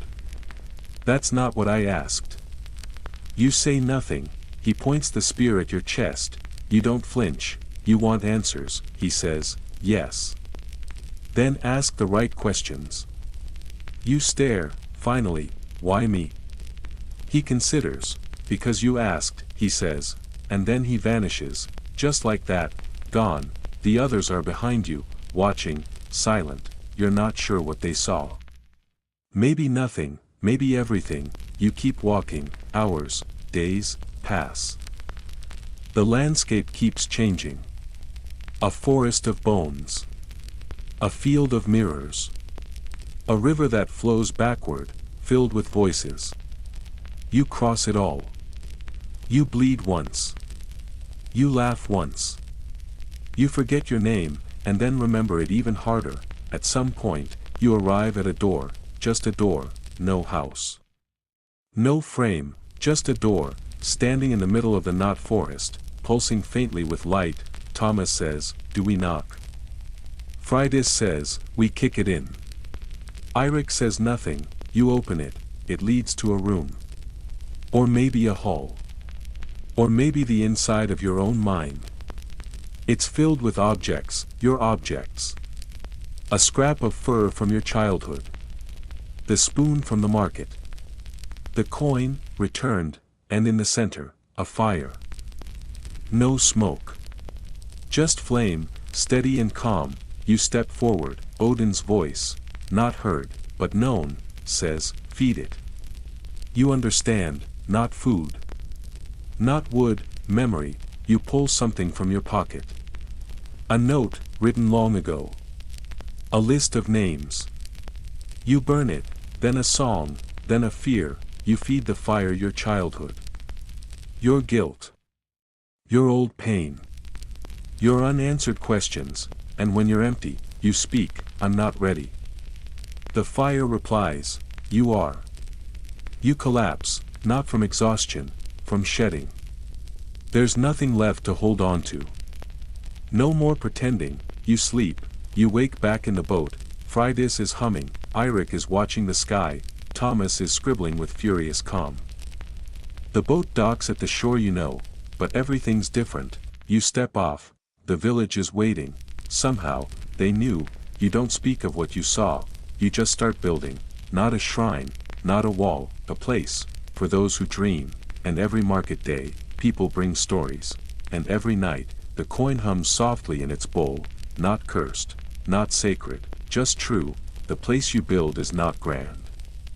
It isn't carved from marble or lined with tapestries stolen from empires. It's made from driftwood, stone, and whatever the village didn't need that season, refuse turned reverent. A single room, round and open to the wind. No doors. Because you gave it back, one night, when the stars felt too heavy, and your bones ached with knowledge, you returned to the sea. Not with a crowd. Not even with Freydis, just you, you stood where the boat first arrived, you held the coin in your palm, and you whispered, I've heard enough. Let someone else ask now. The wind picked up, and the coin was gone, no splash, no flash of light, just gone, and you felt lighter, you never told anyone. Some things don't need an audience. That night, sleep comes easily, not the haunted kind you used to chase with herbs and exhaustion, but the sort that wraps around you like warm fur, heavy and quiet. You dream, but not of symbols or boats or gods with missing eyes. You dream of your own voice, echoing softly through trees, saying things you don't need to remember in the morning. In the dream, someone laughs. It might be you. When morning comes, there's no message carved in frost, no raven watching you from the roof beam. Just the familiar weight of your own limbs, and the smell of bread someone's baking nearby, and the sound of a child laughing outside your hut. For the first time in months, you let it all be enough. No signs. No riddles. Just life. You rise, stretch, and step out into a world that hasn't changed, but somehow, it fits you better now. Like you've been remade for it, or maybe it's been quietly adjusting around your edges all along. The wind hums low across the fields, and somewhere, far beyond where words end and listening begins, you know, the story isn't finished, it just isn't yours to carry alone anymore. They start arriving in spring, not in a flood, but in trickles. A wanderer with sun-creased skin and a pack of charms sewn into his sleeves. A woman who hums lullabies to herself and doesn't blink enough. A boy with ink-stained fingers who carries no bag, only a folded piece of cloth stitched with names. No one tells them to come. There are no runestones pointing the way. But they find it, the in-between, like birds navigating by stars. Some sleep outside it, afraid to cross the threshold. Others step in without a pause, like they've already been here before. You watch them, you don't welcome them with rituals. There's no fire to light, no robes to don. You simply nod. Sometimes they nod back. Sometimes they don't. Fridas hates it at first. She watches them warily, arms crossed, her knife out more often than necessary. One of them's going to stab someone, she mutters. Probably you. But she watches longer than she complains. She starts bringing them food, loudly, dramatically, under the excuse of clearing leftovers. She sits on the edge of the clearing, just outside the circle of calm, and sharpens her blades while pretending she isn't listening to the stories. Some of the stories aren't even spoken. They're wept into moss. Or carved into stones left behind. Or whispered to trees that seem to lean just a little closer when grief touches them. Eirik teaches some of them to build things. He doesn't say much, just shows them how to use an axe, how to bind thatch, how to string fish without mangling the gut. He still dreams, but now he dreams of hands, too many, too gentle, and wakes up humming songs that make your bones ache. Thomas documents everything. He has 4 notebooks now, their pages covered in looping script and diagrams, and more questions than conclusions. I used to think truth lived in scripture, he tells you one evening. Now I think truth lives in movement. In migration. Like a bird that only lands long enough to startle someone. The villagers adjust, some embrace the change. Others eye it like a wound that hasn't decided whether to fester or heal. Hilda adopts 3 of the new arrivals within a week and tells everyone they're her extra children sent by fate, or possibly bad cheese. She teaches them how to gut a fish and how to lie politely, but not everyone is charmed. One man leaves, he packs his things in the night and scrawls a single sentence on your door. Some stories were meant to die. You let him go. Not all truth needs company. You begin noticing strange things again. The animals watch differently. A dog starts sleeping on the roof of the in-between, tail twitching as if chasing something that walks just beyond the veil. The well near the north edge of the village starts tasting faintly of salt, even though it's never been close to the sea, and the coin, it's still gone, but sometimes you hear something like it, a soft ring, far off, like someone flipping fate on a table and deciding what side should show. The people who come don't just bring stories, they bring patterns. One woman wakes each morning speaking in a new tongue, none of them known. A man carries a rock that glows faintly only at dusk. A child draws maps of places that don't exist, yet, but when Thomas checks, some of them match old myths. you begin mapping it all out, not to control it, just to see it, and slowly, a shape emerges. Not a picture, a rhythm. You begin to understand that you're not building something new, you're remembering something old, older than your village. Older than language. A way of being that was buried under swords and laws and forgetfulness, and it's waking up. One night, a girl arrives, she can't be older than 10. No parents. No name, she walks into the in-between, lies down, and falls asleep. When she wakes, she asks where the coin is.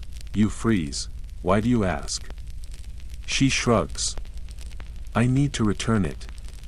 You sit with her by the fire pit in the clearing. There is no fire, but the warmth between you feels enough. She opens her palm, there it is, your coin, but not yours anymore. It's changed, darker, smoother, no longer cold. You ask where she found it. In a puddle, she says. It told me to come. What else did it say? She frowns. That stories don't end, they just take turns. You believe her, she leaves the coin with you, but now you don't carry it, you place it in the center of the in-between. No shrine. No pedestal. Just there, in the moss and the dirt, where people can touch it, or not. Where it can listen again, if it wants. Some people sit beside it for hours, some whisper into it, some avoid it altogether. One man kissed it and immediately tripped into a thorn bush. He claimed it was a test. He failed. You don't give it meaning, you let meaning form, and it does, quietly. Organically, through acts of gentleness that ripple beyond their moment. Through shared bread. Through mended shoes. Through a lullaby sung in a language no one recognizes, but everyone understands. And then, one day, the coin is gone, again. No one saw it leave, but no one panics. It's not about the object anymore, it's about what came with it, and what it left behind. The in-between becomes something else, a place for memory, a place for peace, a place for possibility. You wake each day with fewer questions. Not because you know more, but because you've made peace with not knowing. You don't dream as much anymore. When you do, the dreams are quieter. You see faces, not gods, not omens. Just people.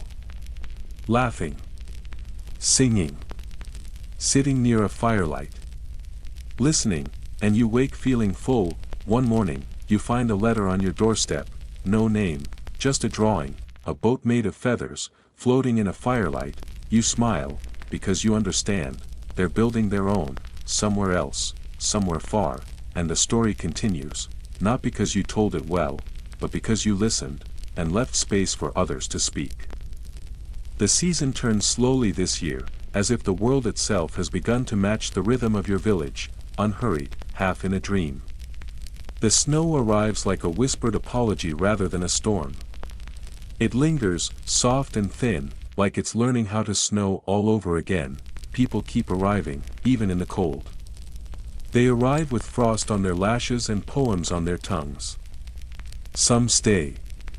Others move on. But each of them adds something. A joke. A song. A carved token left beneath a bench in the in-between. You don't always see what's been left until much later, when the sun hits it just right, or when you're sweeping moss and something glints beneath.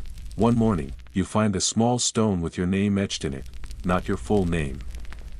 Not the one your mother gave you, but the one the dreams whispered back when the coin first hummed against your skin.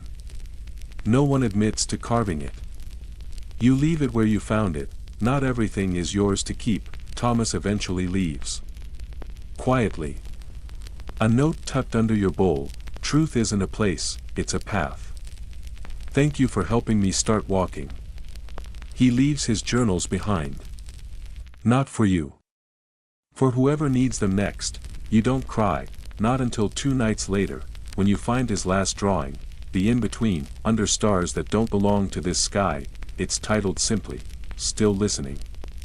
You hang it on the wall, and then you go sit in the in-between. You wait, not for anything dramatic. Not for the gods or a sign. You wait because someone always comes, because someone is always ready, and you want to be there, to hear them, to make space, to remind them that stories, like fires, only die if no one tends them. You don't notice the exact moment your name starts slipping from everyday use. It's subtle at first, a skipped mention in someone's retelling of the market fire, your role replaced by a woman or that one with the braids.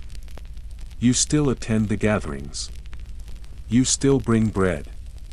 You still nod when others speak. But something shifts. It's not that you've been forgotten, you've become assumed, part of the air, people say like she always did without looking at you. Children refer to your hut as the old ones, though you're not sure if that's you or someone before you or someone yet to come. You find you don't mind. There's a softness to becoming a myth, less pressure. Fewer questions. More watching. The stories, though, they twist. A traveler once shared your coin in a distant village. Only now it's no longer a simple token. It's said to sing when danger's near, or glow when a true path opens. One version claims it levitates. Another says it weeps. You chuckle when you hear that one. You never saw it cry. What you did see, people leaving pieces of themselves inside it. Whispers. Wishes. The kind of aching that doesn't have a language. The coin absorbed those things like moss drinking dew. Silent. Tireless. Unimpressed, you wonder where it is now, and then you stop wondering, because the not knowing feels more honest. One day, a bard arrives. Young. Beautiful in that hollow-eyed way people become when they've carried too many songs. She plays a stringed instrument with fewer strings than it should have and sings a saga about a shield maiden who traveled across death to bargain with gods. The villagers listen. When she finishes, someone asks, "Was that our elder?" She shakes her head. "No, this was far away. In the fjords." You ask, "What was her name?" She pauses. "I don't think it was ever spoken. She gave it up to pass through the door." And that's when you know, the story's not wrong, just refracted. Later, she joins you for tea. Doesn't ask who you are. Doesn't need to, she says. Sometimes I think stories are smarter than we are. They know where to go. You smile. They just need somewhere to rest between journeys. She nods. Like boats. You pour more tea. Or bones. That night, she sleeps in the in-between. Leaves in the morning. Doesn't look back, but she hums a tune you've never heard before.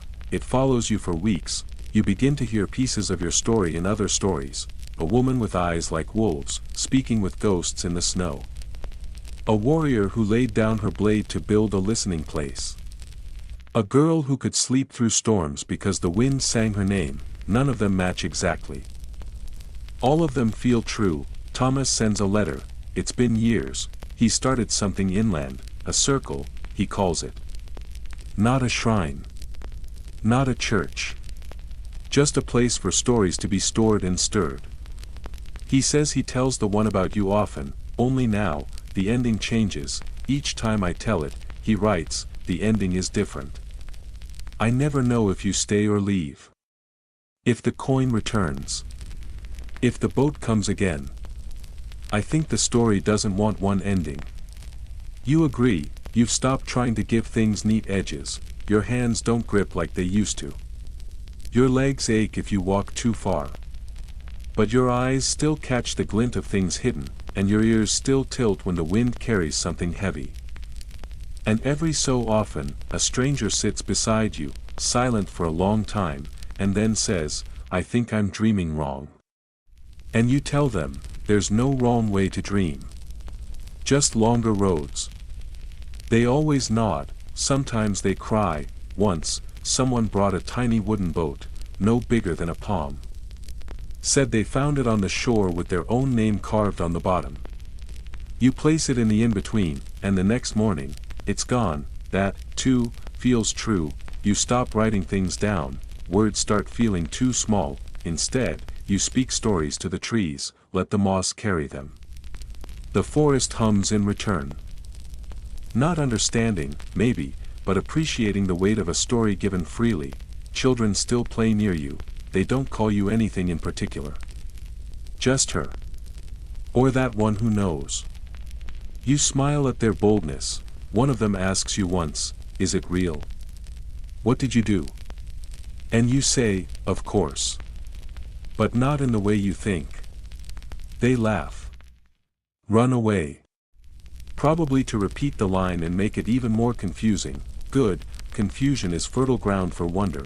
One winter, you stay indoors more than usual, the wind is sharp. Your joints mutter. The in-between stays quiet, snow piled like silence. You wrap yourself in furs and sip broth and stare at the sky through cracks in the wood. You don't worry about dying, you already passed through that once, now you just wonder who will remember, and how, because they will, but they'll remember you in pieces, a braid in a tale, a shadow in someone's dream, a carved coin no one can explain, a hut near the edge of a place that feels both new and older than the sky.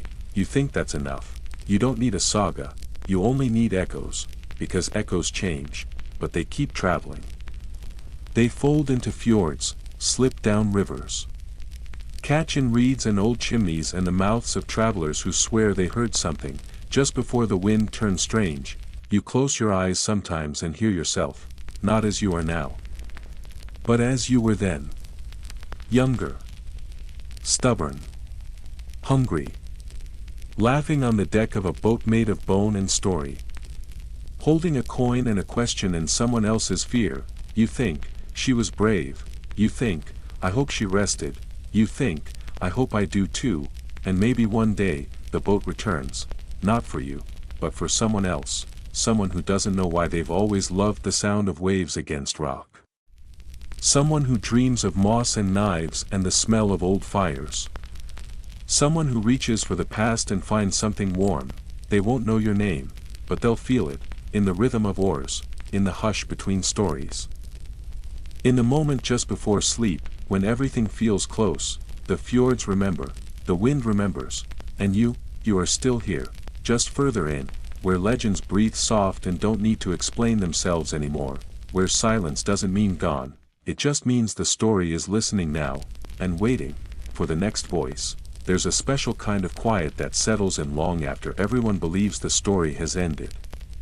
Not the hush of endings, but the quiet of being folded away, like a treasured shirt no one wears anymore but can't bring themselves to throw out.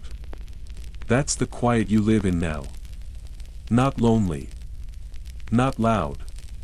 Just there, you find comfort in the rhythms that still carry you, tea steeped slowly. Herbs gathered in bundles too small to impress anyone, but fragrant enough to scent a room. A daily walk to the in-between, even if your steps are slower, even if you forget why you started walking. It doesn't matter. The path remembers, and every now and then, someone returns, they show up grown. Changed. A scar where there wasn't one before. A new name, sometimes.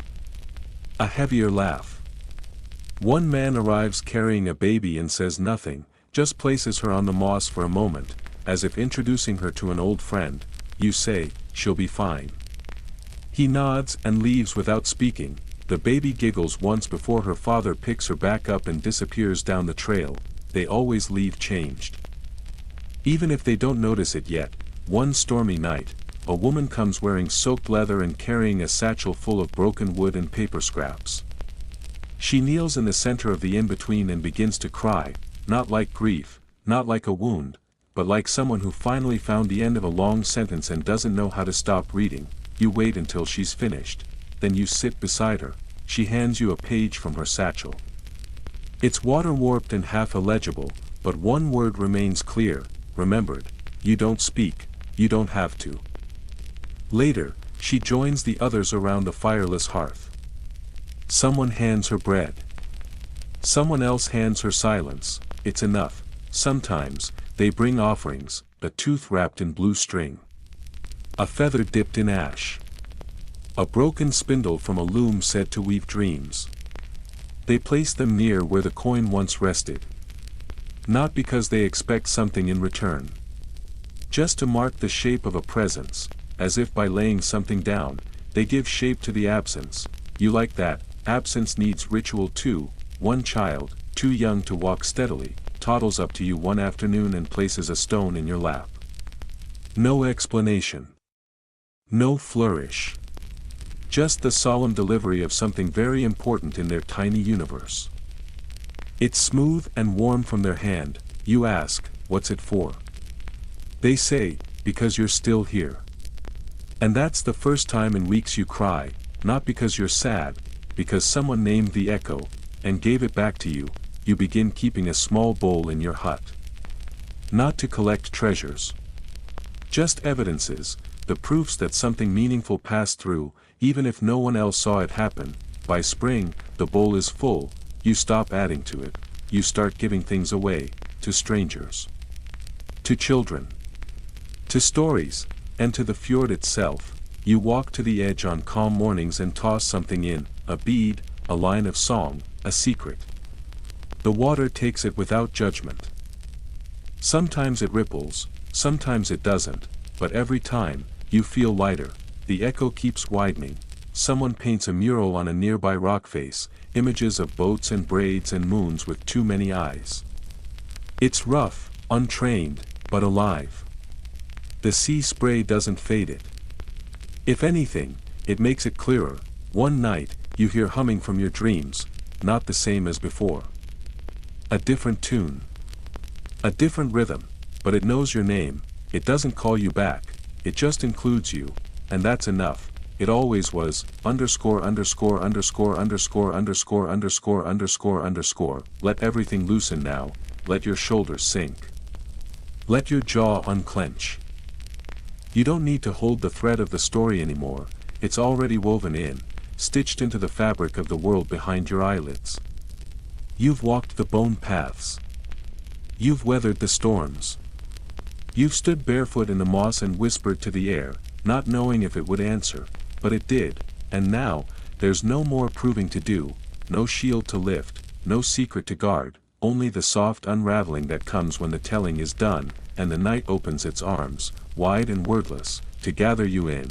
The stars above are quieter than they've ever been, because they've been listening too.